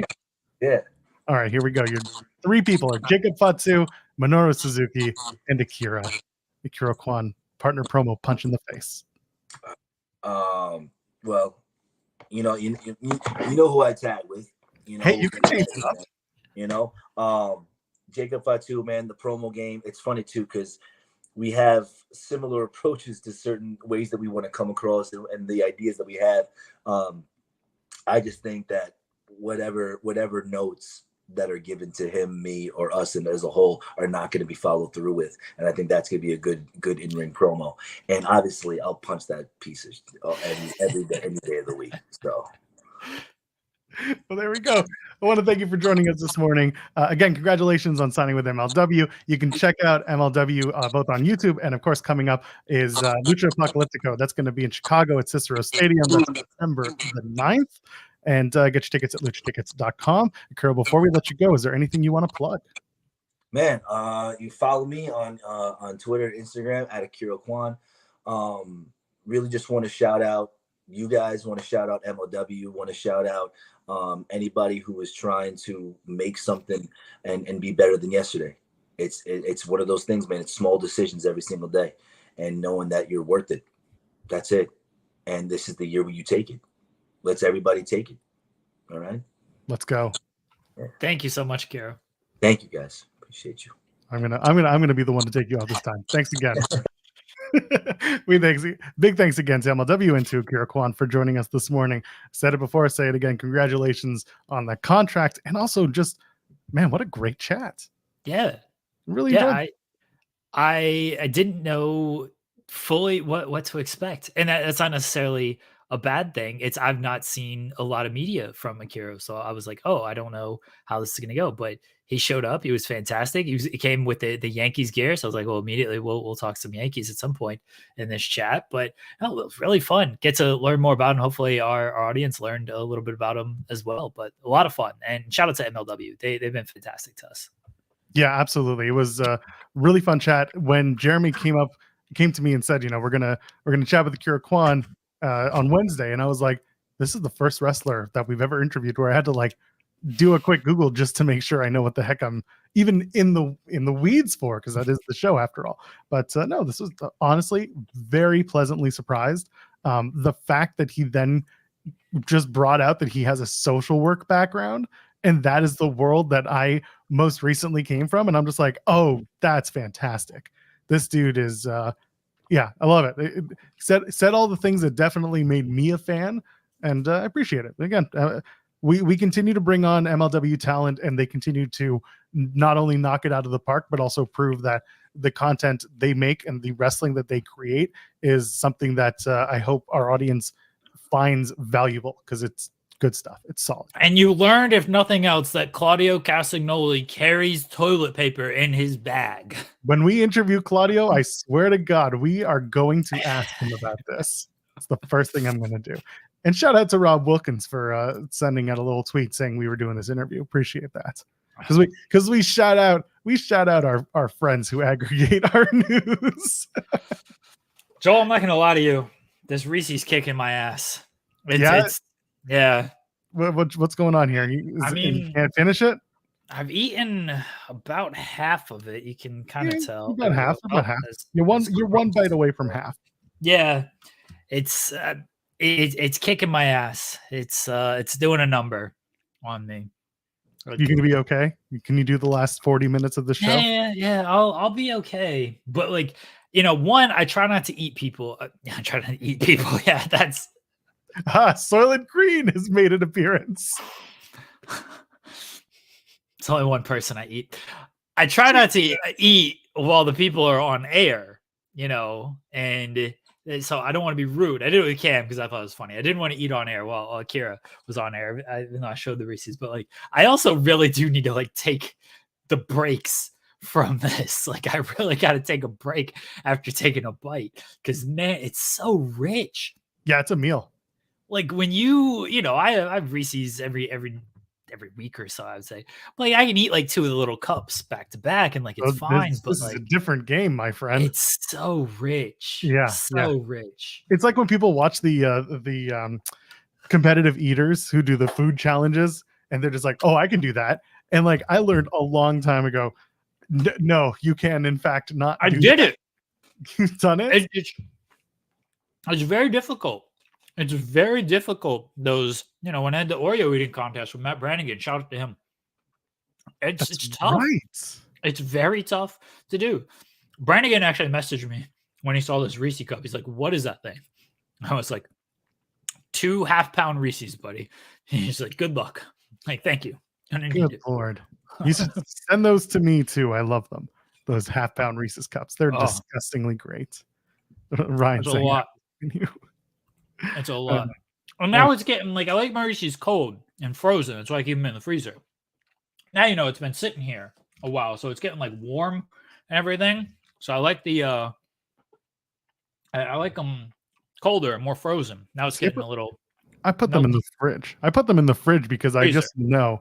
No. I'm saying I put mine in the fridge because in the freezer, I feel like those ones are going to absolutely destroy your teeth. No, well, I'm telling you, freezer. Well, they did. That first bite I took on this thing, I was like, oh, that's difficult. Yeah. Like normal ones. Small ones. Yeah, the small ones are easy. Yeah, the small ones I can keep in the freezer and it'd be fun. Yeah, the first bite is like this one is the outside casing is harder than the inside. So yeah, it definitely that froze the big ones. They're all in the freezer, man. I keep them all in the freezer. Wild. I guess it keeps them better for longer. I don't know. Listen, I got ones that sat in the fridge for an extra 2 years. They're still good. So who am I anyway? We should probably talk about the thumbnail. We haven't talked about any wrestling on this show. It's been great. Can't really complain about that, but let's touch on it real quick. Jey Uso drops the Intercontinental Championship to Braun Breaker on Monday. Raw was an interesting kind of show. A lot of interference, a lot of people doing stuff for the sake of doing stuff, but it feels like our pals in the Bloodline are trying to drag Jey Uso into a position he doesn't want to be in, which is having to confront his brother and the YTC, as he may now be called, Roman Reigns. Solo Sikoa was so good on this. I praised him on Monday's show, and I gave him credit for how good he was in that promo segment with Roman. He was good on this one too, showing up with the 2 tickets and the Yeet shirt. He's like, Yeet, he did the Rhea Ripley Yeet out there. Like, he was so good on this. I really like that he feels more confident. He's definitely, it seems like he's allowed to be himself a little bit more, or he's just finding himself a little bit more. And there's still some presentation issues. There's still some booking issues with it. But overall, I thought Solo was great here. Jacob Fatu continues to shine. It went kind of how we thought it would go, right? We talked about it on Monday's show of it's either going to be a Smoz kind of finish and Bloodline's going to interfere, or Bloodline's going to cost Jey. Braun Breaker's going to win the title back. And I was okay with that. I said it on Monday. I would be okay if this is what happened. And that's what happened. I was like, to me, this makes sense. Jey got his moment. His moment was beating Braun the first time. He proved he could do it without Roman. He proved he could stand on his own. He got the title. And now he lost the title because his family interfered and cost them to continue to further that story. And now, he's probably going to end up back with Jimmy and back with Roman. But Solo did pull Jey out of the way of the spear and took that. And then it broke down afterwards. But I wonder if that's going to play a little bit into things of when he pulled him out of the way, if Solo's going to be like, I took this bullet for you. Like, look what happened. I went out there and I did this for you. Jay's, of course, going to be like, well, you cost me. But I think there's going to be some manipulation on Solo's side. But overall, I thought this was a strong close to the show. Solo doing the thing on Friday where he tells Roman, I'm not going to fall for your gaslighting garbage. I know this game. I was there. I saw it. And then turning around and trying to do it to Jey after Jey had to go through it with Roman for so many years. And meanwhile, on Friday, when Jey and Solo were in the ring, Jey wasn't trying to be combative with Solo. The only person in that ring that he actually made any threat to was the person who ended up taking him out, and that's Jacob Fatu. And the whole story was Fatu. Jacob is the one guy that should never have been brought into this whole thing. He's too dangerous. He's too he's too oh my god, there's a word I had it. He's Anyway, the word is escaping me. But either way, like The cops are coming for your vocabulary. They are, and I don't even know. That might even be an ambulance coming from my brain because it's already out on the table. But the point is, he's the type of person that you cannot trust. He's too unpredictable. That's the word I was thinking of. And so as a result, you have a story potentially where they're going to try to, unpredictable was the word. Thank you. And Jay's going to try to be messed with. And one of two things happen. Either Jay starts to fall for it and says, I can't be mad at my brother, or he reluctantly goes back to his his twin brother and the guy that used to gaslight him for realsies and have to do the enemy, my enemy is going to be my friend. And they reunite. And do they reunite with a common goal? But at the end, Jay's like, I'm out. We're done. After War Games, like, I'm in one time, I'm out. That's kind of what I'm wondering how the story goes. Because like you said, the idea of Solo trying to say, I took this bullet for you and trying to gaslight his own brother again might work. Like it might work, or Jay's going to show that he's overcome that trauma, that he's worked through it, and he understands when it's happening again. And then that's a point of you build from that. That is a character point that you build from. I would like to see something like that, but again, we'll see what happens on Friday because very clearly the Usos and the Bloodline and the Roman Reigns and everyone's going to be under one roof again in Brooklyn. And I think they're doing 2 weeks of shows on SmackDown as well for Brooklyn. Oh, because they're in Saudi the following week. Yeah. And Raw it's a Saudi Raw, not a Saudi SmackDown like it was last time. Yeah, exactly. So that'll be all part of the taping. So I'd assume that everyone's going to be under the same roof when we do SmackDown on Friday. But I thought it was a really well done show. Not show, well done angle. The match was whatever. Honestly, it wasn't much. Really, the whole point of the match was getting to Solo and the Bloodline coming out and doing their thing. Braun just gets to reap the benefits of winning back the Intercontinental Championship. So I'm curious as to what you do next with Braun Breaker. Who's going to go out? Speed. Oh, it's true. He does have a match at 12 o'clock Eastern. He's going to, is it Cruz del Toro or the other one? Cruz del Toro. So I'm sure that'll end in 30 seconds. And then Super Spear, 1, 2, 3. So I'm curious as to what happens next with Braun Breaker's Intercontinental Championship reign. Who goes after him first and who makes the most sense? Is there anyone right off the top of your head that makes sense? Sheamus. He did say he has an announcement and he's got banger after banger. Sheamus is facing Kaiser next week. I'm pretty sure they made that official, but sure. Sheamus makes some sense. The problem with Sheamus is it's probably too early to take the title off Braun again because you just kind of did a short reign with him. So I wouldn't do another short reign.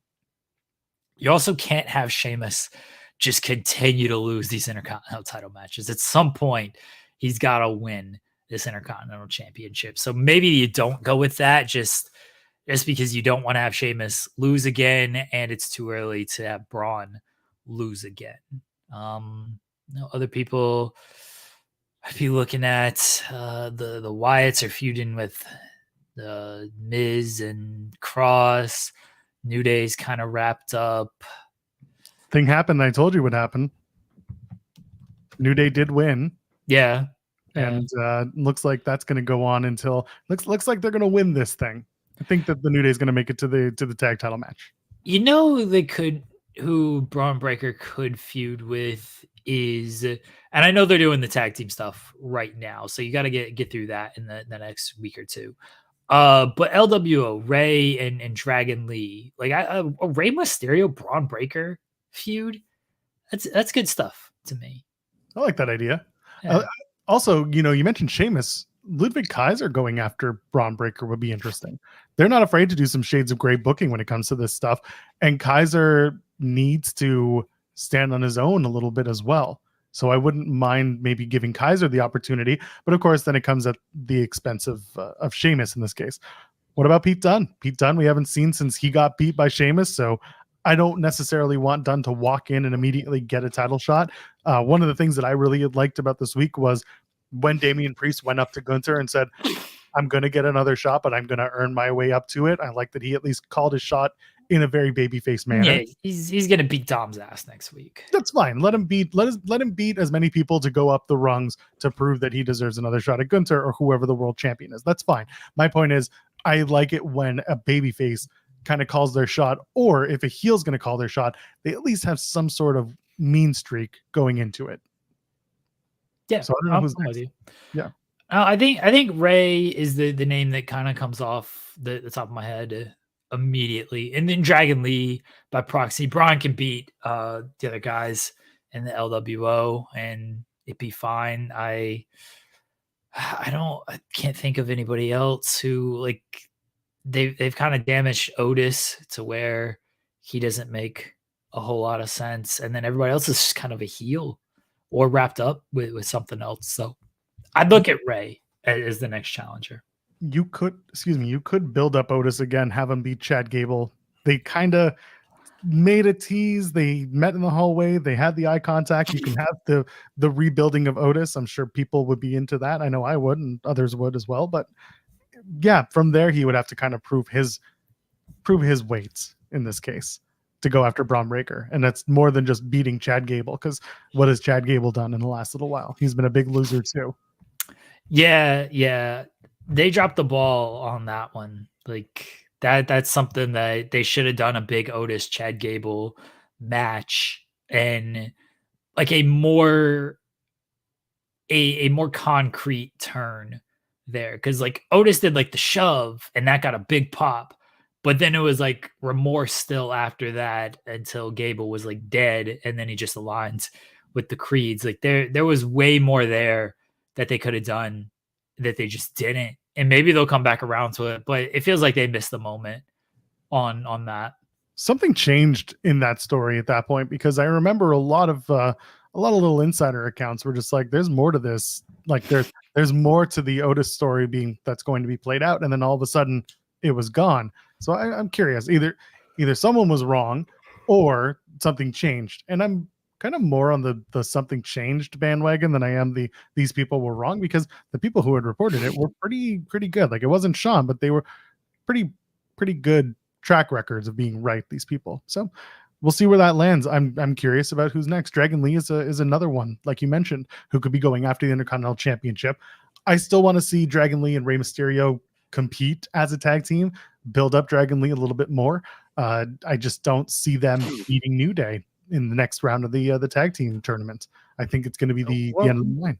War Raiders are there too. It's a three-way. It's a triple threat. So I keep forgetting it's a triple threat. Yeah, because they did one match 2 weeks ago, and then they did the two matches this past week. But when you think about the War Raiders match was taped 2 weeks prior to that, or a week prior to that, so it does feel like the War Raider. They did a good vignette. They did a good video package on Monday's show with that, though. I like that they're War Raiders again. That's cool. Now they're bikers, I think.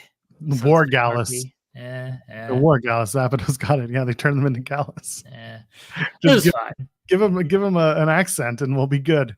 Give them Scottish accents. Oh my God, I've got it. Give them Viking Scottish accents. That sounds terrible. It does. That's fine. What I'm here for. That was fun.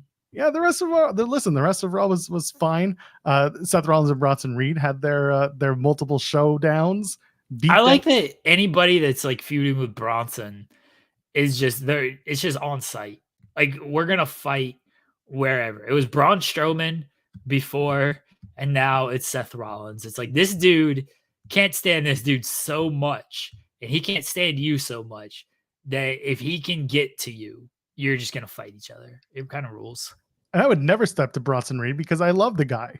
I have had great interactions with Bronson Reed, and he dresses well, and he's a great performer. I have no issues with him. I don't care what you say. Seth Rollins, however, feels differently. He doesn't like the way that Bronson Reed dresses, and I get it because Seth Rollins has a very different style. No Fendi glasses for him. But I like that they're going to do this match.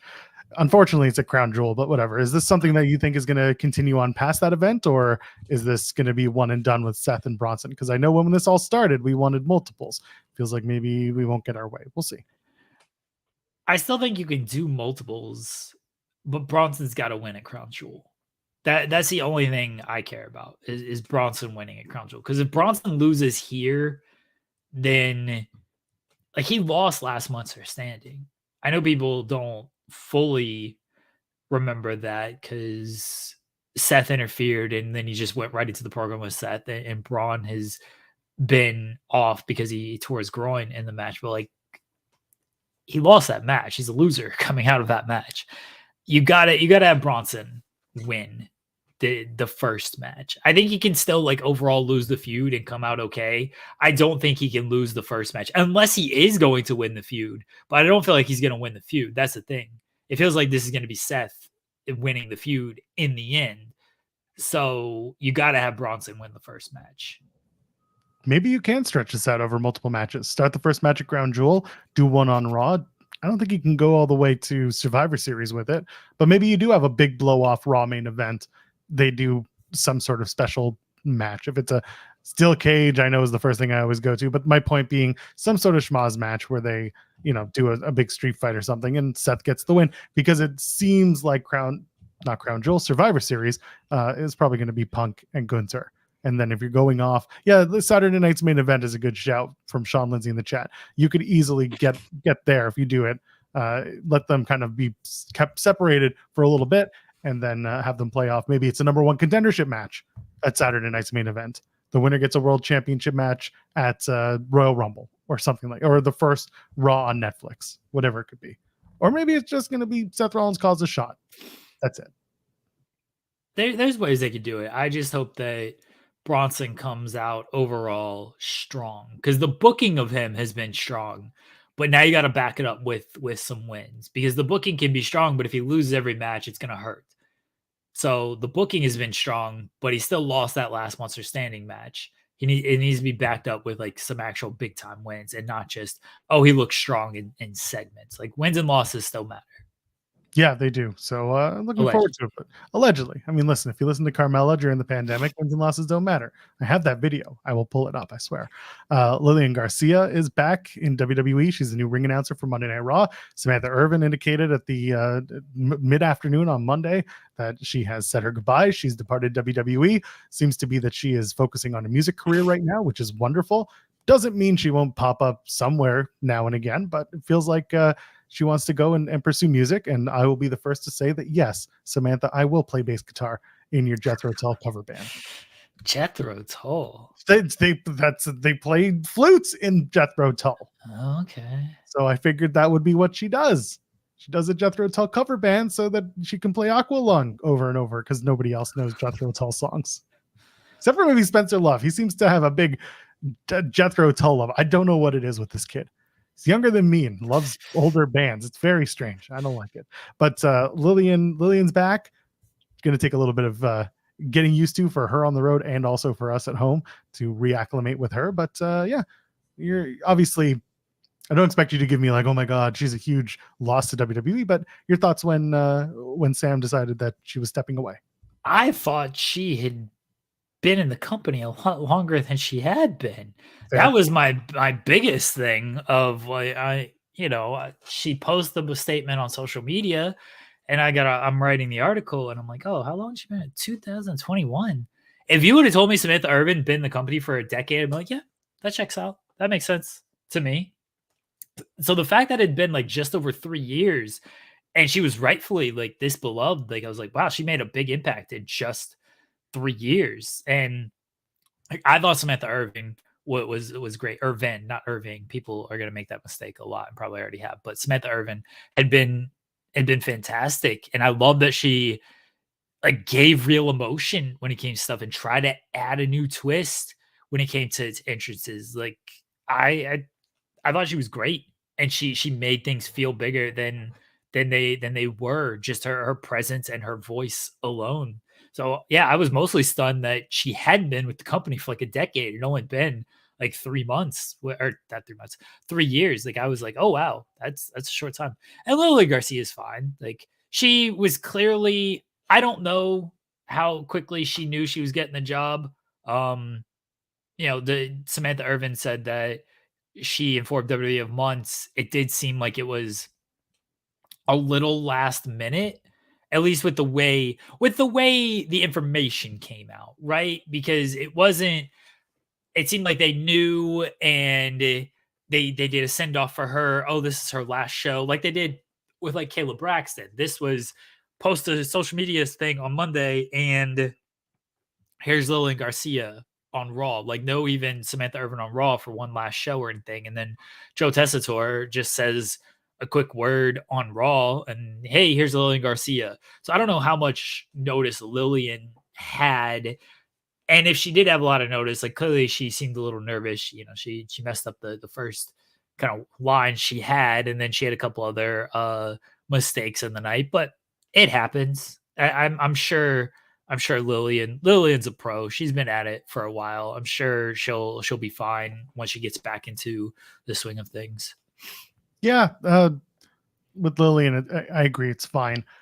Just don't bring back your podcast. And with Sam Irvin, I'm excited to see what she does next. I'm excited to see what kind of work she does, if she's in music or if she decides to go. And I don't care, honestly, as long as she continues to be out there and working hard. She's clearly made an impact on a lot of different people for a lot of different reasons. Saw a little bit of pushback on Samantha Irvin as a ring announcer about the idea that she almost got herself over more than the talent in some cases. And I get that there's an argument there. I don't fully subscribe to it, but I understand the argument. And I don't think anyone ever came up to it from a point of like, oh, she's the worst and I hate her. I think they more just brought up the idea that, like, I think Justin Roberts once got flack for this in WWE when he was trying to do like the John Cena, like that big introduction.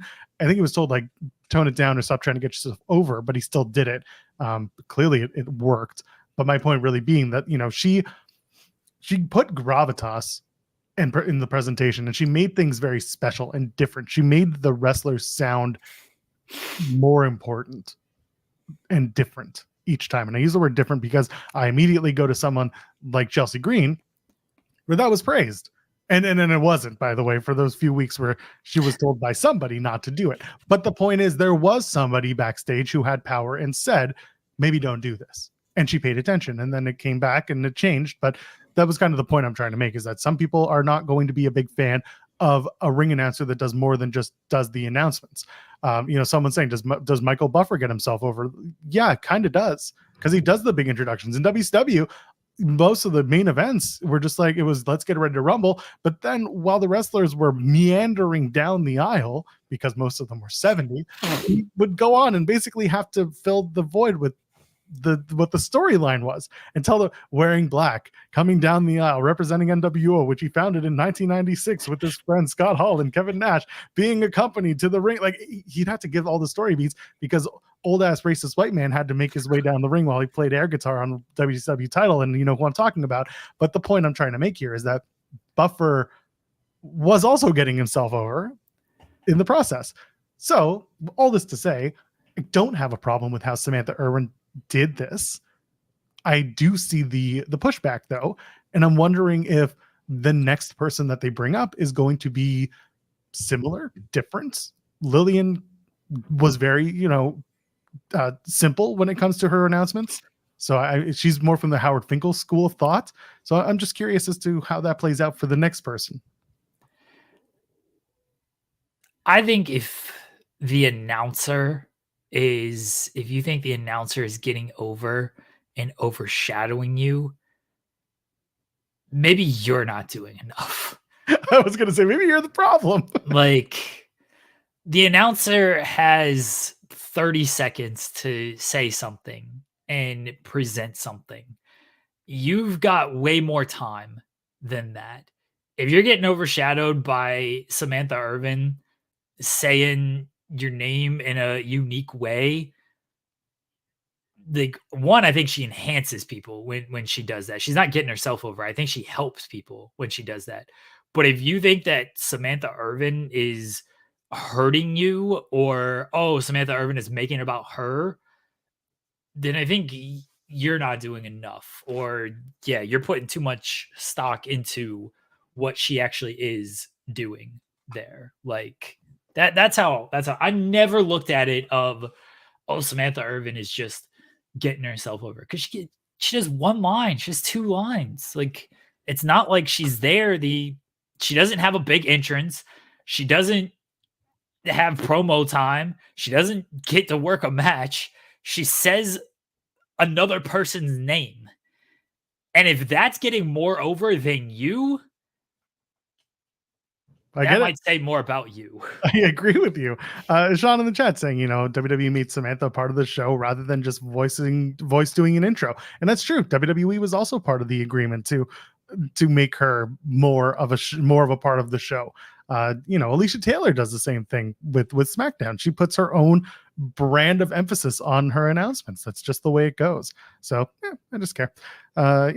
So that was I like this conversation because again, I think people understand that the pushback isn't a grifter pushback. I think it was more just the idea of how the ring announcer operates in the wrestling ring. Everyone's different. Some people wear a suit and tie, some people wear a ball gown, some people wear jeans and a t-shirt. Like there's no wrong way to do it. You're just doing it based on the presentation of the show that you're part of.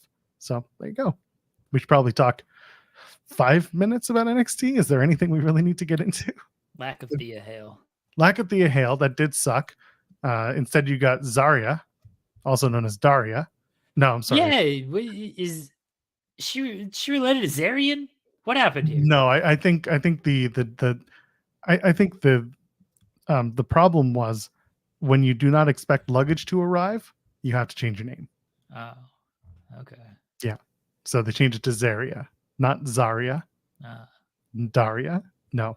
But the Delta thing, yeah. Most people have surmised that there's already a Delta Airlines. Probably don't want to get that mixed up. So change your name. I thought it was a fine name change. It's whatever. And big, big, like big imposing person. Go for it. When they signed Stephanie Becker, Julia, and Delta, she was the least known of that group. She did some stuff on like the European independent scene, but she wasn't on AEW television. She wasn't in a major Japanese promotion like Stardom. It was largely just kind of European independent stuff. So if anyone was going to kind of get a name change out of this, she would have made the most sense. And yeah, the name Delta, that was my first thought when they changed it of, oh yeah, Delta Airlines, they probably don't want to, that's probably going to be an issue. So they're just going to change it. Not only Delta Airlines, but Delta, I'm pretty sure that's like a fraternity thing as well. I mean, it's a letter in the Greek alphabet. Delta. Right. So yeah, it did just seem like, yeah, they'll probably just, there's a Delta trademark on disposable wipes not impregnated with chemicals or compounds. As one does. Delta wipes, is this a thing? Sure, the offshoot of Dude Wipes, sponsors of WWE WrestleMania lore. Delta Wipe. We're gonna Google Delta Wipes, antibacterial wet wipes. There you go. So, yeah, probably didn't want to. It's just easier to go with Zarya instead of. Are you an airline? Are you a butt wipe? Like, couldn't call her Velma or Velta, Velveeta, I don't know. Velta. I'm just thinking someone in the chat had put down Belta was right there. Oh, okay. Coming Eudora. Anyway, I just thought that it was interesting they brought her out at the end of the show. Felt bad. Allegedly. There was a timing issue. I don't know what they were thinking with, they had to have the Roxanne Perez and Cora Jade stare down with Stephanie Becker and Julia. Okay, that took a minute. And then they had to do the spin the wheel, make a deal. And then that, for some reason, JC Jane was like, I'm going to put the full mustard on this spin. And then I'm sure someone in the production truck was like, oh, son of a bitch, slow that thing down. And then they got the thing and then they had to cut the tension. And then all of a sudden they had to do the big presentation. The lights go out. And then out comes Zarya. And you've got Vic Joseph just be like, she's here, and I was like, what is she, what are we doing, what is she here for? It made no sense. It just made no sense. But she's here, and who knows who she's here for. We know who she is, but we don't know why she's here. Maybe she's the fourth member of Fatal Influence. Could you imagine? What's her stupid dance move when they do the intro? Because you got JC doing the shimmy, and then you got Fallon Henley doing the cowgirl tip, and then you got what's her face, Jasmine Nix doing the come here, and not even pushing it away, just being come here, no, come here, no, closer, come closer. I can't see you. I need glasses. Come closer. Why aren't you closer? What's Delta's thing? She just gonna flex and be like, oh, yeah, okay, just making sure. I have no idea what's going on with that stable. Just rah. He just growls and joins them. Oh man. Yeah, so we'll see who ends up facing Kalani Jordan for the North American Women's Championship. It's going to be very fun. Fling your hair back and swing your neck.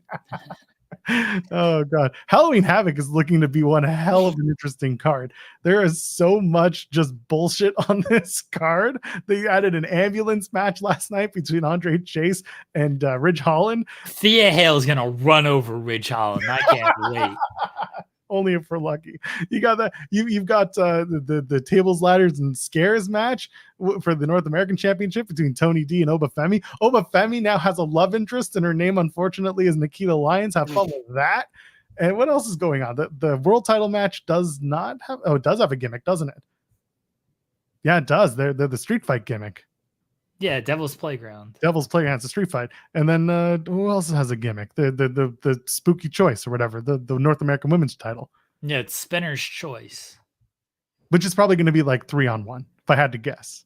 That would be a smart choice if the Spinner has the choice. That's what I would do, but I don't know if they're smart enough. I don't know between the shimmy and the tip and this. I don't know if that's going to work. Bless you. So yeah, here we are.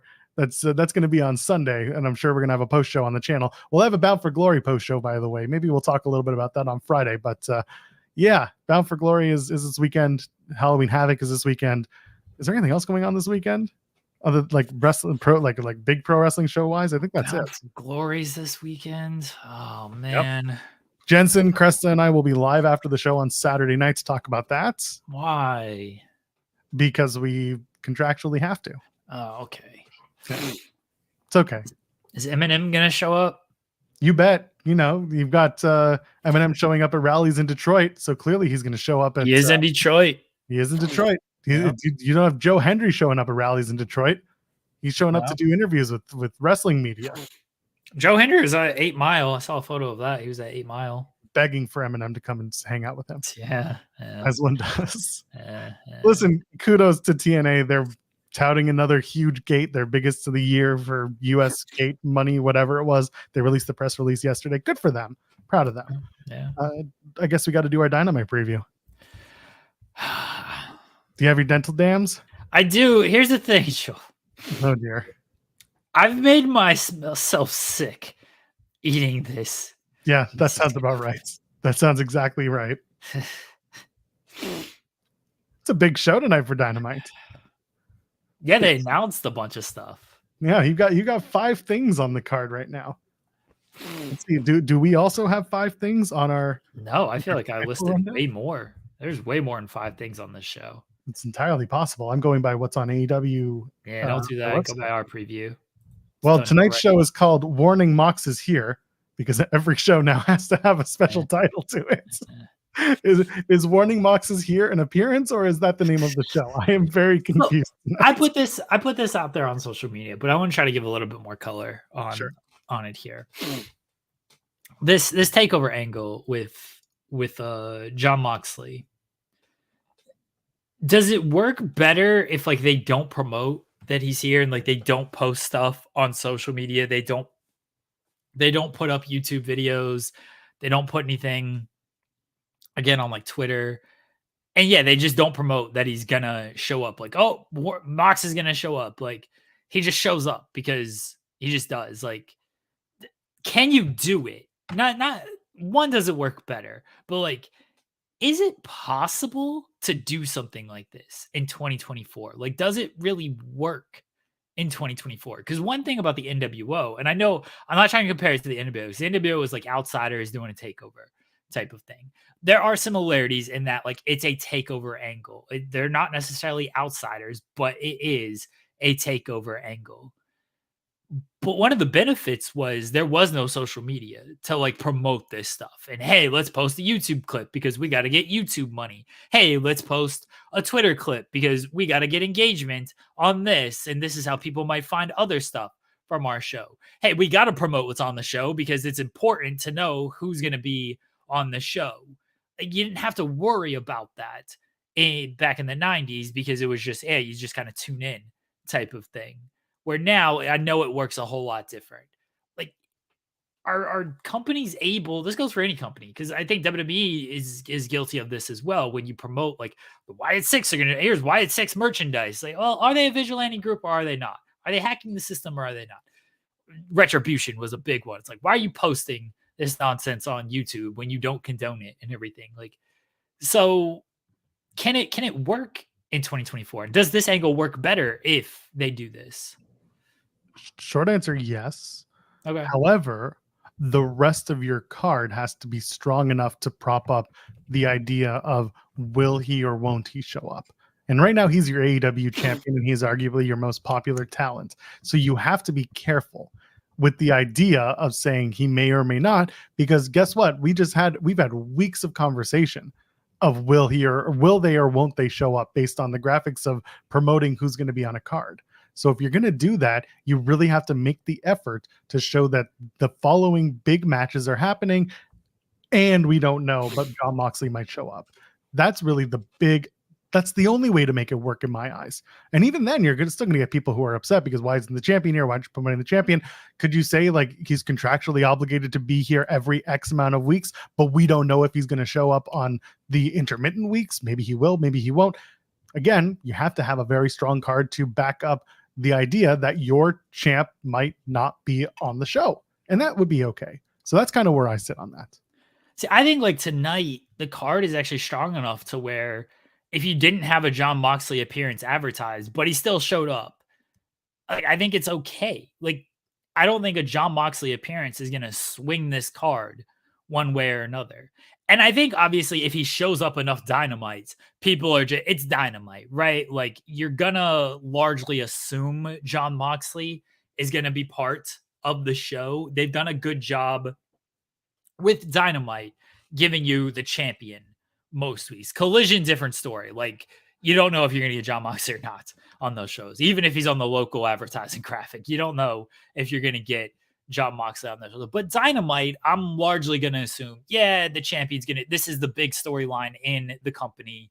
We're probably going to get some type of Jon Moxley or Blackpool Combat Club appearance here. Now with the videos, that becomes a whole other thing because they've been doing the cold open videos with Moxley. And it's like, okay, well, did he hack the system? That doesn't really fit the bill. But like, did he threaten people? You know, when they did the Wyatt Six, they gave the tape to Michael Cole, and Michael Cole like, hey, we got to roll out the substitute teacher VHS here, the VCR for the VHS tape. So you could do like, oh, he threatened it. I mentioned of maybe like you air the video and then Tony Schiavone is like, we don't condone what Jon Moxley and Blackpool have done. We don't support it. We don't think what he's doing is right, but he's our world champion and he asked us to play this and he basically threatened to kill us if we didn't. So, you know, we were going to go ahead and we were going to give our champion the time. Like, I think you can say a line like that to, not everybody's going to accept it, obviously, because people are just going to be weird and nitpick things, but at least it gives an explanation. Whether you like the explanation is up to you, but at least you're covering for why you're doing this type of thing. I think it just is also very tough for something like this to work in 2024 when the game has changed so much and it is so much about promotion and engagement and attracting viewers and stuff. So not showing basically your biggest angle on social media is such a break from that. Is such against the grain because Jon Moxley is the biggest star in the company. He's the world champion, more or less. I mean, you can debate, but he's been the guy for 5 years now in that company. He's always been a focal point, whether he's been the champion or not in that company.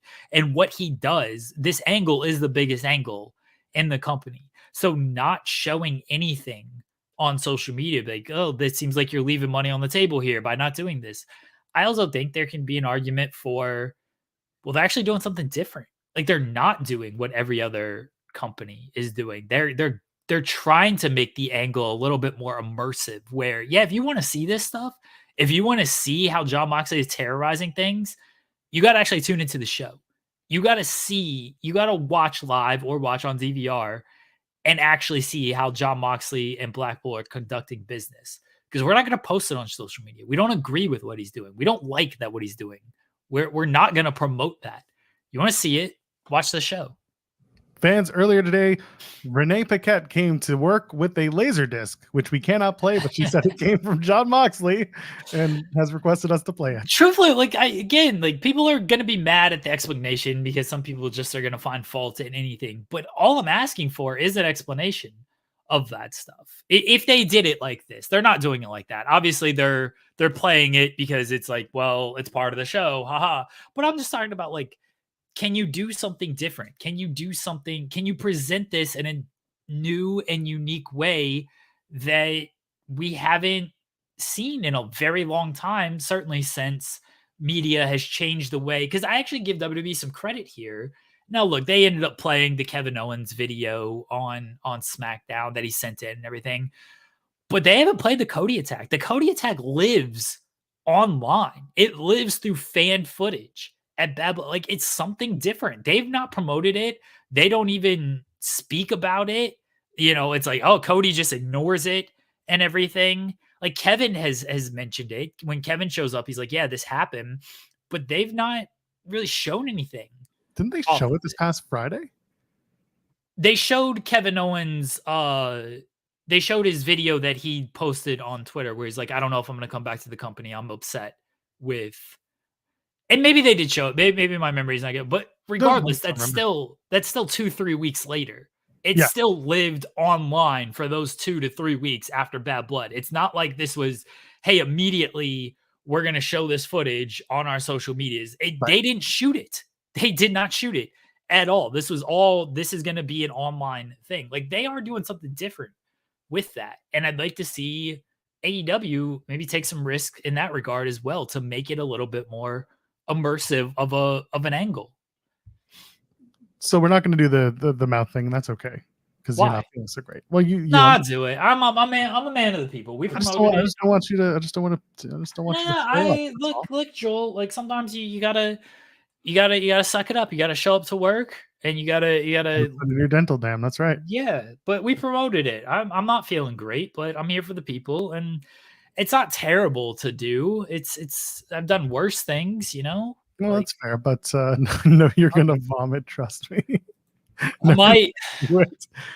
Well, listen, while you're putting that in, we did get a super chat from Will Chisholm earlier saying, I do love the care of the women's tag division on all 3 brands. I love Julia and Stephanie promo in their languages, damage control tees. Yeah, there was some really good stuff for the women's division on NXT last night, and they did the thing that I pretty much told you they were going to do, and that is make Piper and Chelsea contenders for the tag titles, because then Bianca was like, oh, this tag league's cooking. Just tell me when to tell me where we're going to do it. And I'm like, in Saudi Arabia, that's on Friday. So you can expect the women's tag team match to either be it'll be in Saudi. It just might be on either the main card or it'll be on Monday's Raw. We'll see. But all 4 teams will be involved. All right. Ready? I'm getting messages saying you better not vomit. Well, try not to vomit. No promises. No promises. You don't have to do the Tony Khan voice. Oh, I can't do a Tony Khan voice. Like, oh dear. I can only do one voice like this. I can't do like a screaming voice. I hope everybody can understand me. All right. Maybe I will do a screaming voice. All right. We got a great show for everybody on AEW Dynamite Live tonight, Aggregation, only on TBS Find the Big Bang Theory. It's going to be, we're going to see everybody get ready for the House of Black. The House of Black archived by Brody King and Buddy Matthews. They're going to be in action, everybody. The House of Black going to be in action live tonight, Aggregation, only on AEW Dynamite, only on TBS, the Super Station, following Big Bang Theory with Sheldon Cooper and Penny and Sheldon and Leonard and Wolowitz and all those guys in the Big Bang Theory. And we got Kyle Fletcher. He's going to speak. Is he going to speak like this? Is he going to speak with something in his mouth? Is he going to speak with nothing in his mouth? What's he going to say? What's Kyle Fletcher going to say when he speaks? Just speaking. Talking about his attack on Will Ospreay. He's ready to give answers. Who knows what Kyle Fletcher's going to say? The only way to know is to tune in live to that nation, only on AEW, only on TBS, the Super Station, and in the singles competition, we got Sammy Guevara. He's going to be rocking action. He's going to be back in action. He's going to be taking on Shelton Benjamin, the gold standard Shelton Benjamin. He's going to be taking on Sangar in singles competition. Plus, we got Hook. Hook is going to handle the person who attacked his father, Taz. Hook knows who attacked his father, Taz, and he's going to be there live tonight. He's only on AEW to handle whoever attacked him. It's going to be Powerhouse. Yeah, that's the man who attacked Taz. Hey, we shall see. The only way to know is to tune in live tonight. Only on AEW in the women's division. We got the Powerhouse, the Brickhouse, Carlito. Carlito's going to take on Queen Oranada. Queen Oranada fresh off her nap, because she gets up at 8 she gets up at 4 a.m. Eastern to train and to work out, or she takes a nap at like 4 p.m. Queen and she's gonna take on Carlito. Sounded like, oh man, sounded like Tony Khan trying to do. Queen Oranada, she's gonna take on Carlito in the singles women's division, and in trios action, it's the Elite. It's Jack Perry and the Young Bucks, Matthew Nicholas Jackson. They're going to take on Daniel Garcia and Private Hardy, Isaiah Cassidy and Mark Quinn, Zay and Quinn. They're going to team with Daniel Garcia against the Elite, Jack Perry and the Young Bucks. Live tonight on the Aggregation, only on AEW Dynamite. Plus, John Moxley, he's going to appear. When? Who knows? Where? Who knows? I know where in Salt Lake City. It's the Eric Center in Salt Lake City, Utah. Live tonight, Aggregation, only on AEW Dynamite. John Moxley, the AEW World Champion. He's going to be live on AEW Dynamite. And in the main event of the evening, it's a ladder war for ROH World Championship. It's going to be Mark Briscoe taking on one of the greatest ROH champions in the great history of ROH, Chris Jericho. It's a ladder war for the ROH World Championship. Mark Briscoe, Chris Jericho. Watch it all. It goes down. And here you should live AEW Dynamite only on TBS. Following the Gang Theory. Justified. This is also chant. That looked painful. It's not great. Like, am I gonna lie and say, "Oh, that was simple"? Looked very painful. I wouldn't do that. Ladder law. Speak Powerhouse. You know. Oh my God, Jericho's gonna win by climbing the redwood. I swear to God, that's the funniest thing. Ibu from WrestlePeers had put it out there that Jericho's contract is slated to end at the end of 2025, and the first thing I said was like, Jericho's gonna win the ROH championship, and they're immediately gonna drop the Jericho has re-signed for another 3 to 5 years, and we're all gonna be like, mother. That's gonna be good stuff. I do think Powerhouse Hobbs is the one who attacked Taz, by the way. Yeah, just to get back at Taz for all those moments in Team Taz when he was demeaned, made you feel awful. Yeah, I think it was Powerhouse. That's a sweet theme. True. I guess it makes sense if they're going to bring him back as a heel when they were in his home area last week, not to do it. Yeah. So this week they're in Salt Lake City, Utah, home of the Utah Hockey Club, the lamest name in all of professional hockey. Such a bad name. It's a we couldn't get a name by the deadline name is what that is. The Utah Hockey Club. It's just dumb. Dumb. Perfect for that area. Yeah. Jeremy, anything to plug before we come back on? Well, you're back tomorrow for the Spotlight with Steven Jensen. Maggie's going to be there as well in the Spotlight tomorrow. So everyone tune in to the Spotlight at 8:30 a.m. Eastern. Our pal Maggie is going to be there and live. We're doing a live interview with Maggie. So be a lot of fun. We'll talk about nonsense, I'm sure. That'd be great. Nonsense powers this channel. Powers this channel. Oh, man. I'm going to go throw up. And don't do that. Have something that's acid. What's the word? This is how much of the Reese Cup I ate. I'm not going to lie. I'm a little disappointed in myself. I did okay. It kicked my ass way more than I thought it was going to. You'll have the rest later, I promise. I was pretty confident, and then I actually started. You know what the real issue was? I screwed up in that I had a bunch of these. Oh, that'll mess you up. Yeah, you shouldn't have done that. Yeah. So this was my main course, I guess, and that was my dessert. And Jesus, it wasn't. I had breakfast. I had breakfast earlier, so a lot of sugar, plus coffee. I'm wrecked. Yeah, your wife says she's gonna have to stop you from yourself. Yeah, good luck. Well, good luck following that. I'll be on True Heel Heat today doing a Bound for Glory preview with the team there with SB3 and with Shad Talks Wrestling. Looking forward to that. So go check that out over on the True Heel Heat Wrestling YouTube. Jeremy and I are back on Friday at 10 a.m. Eastern to talk about God knows what. I can't even tell you it's wrestling because the first hour of the show was wrestling adjacent. And that's the best part. So go tell your friends as you leave a thumbs up on the way out and as you subscribe to the channel. I did finish my milk, everybody. Good. Next time, make it water. It'll make you feel better. For Jeremy Lambert, I am Actual Pearl. JOELPEARL. Ladies, gentlemen, friends beyond the binary. We'll see you in the next one. Cheers.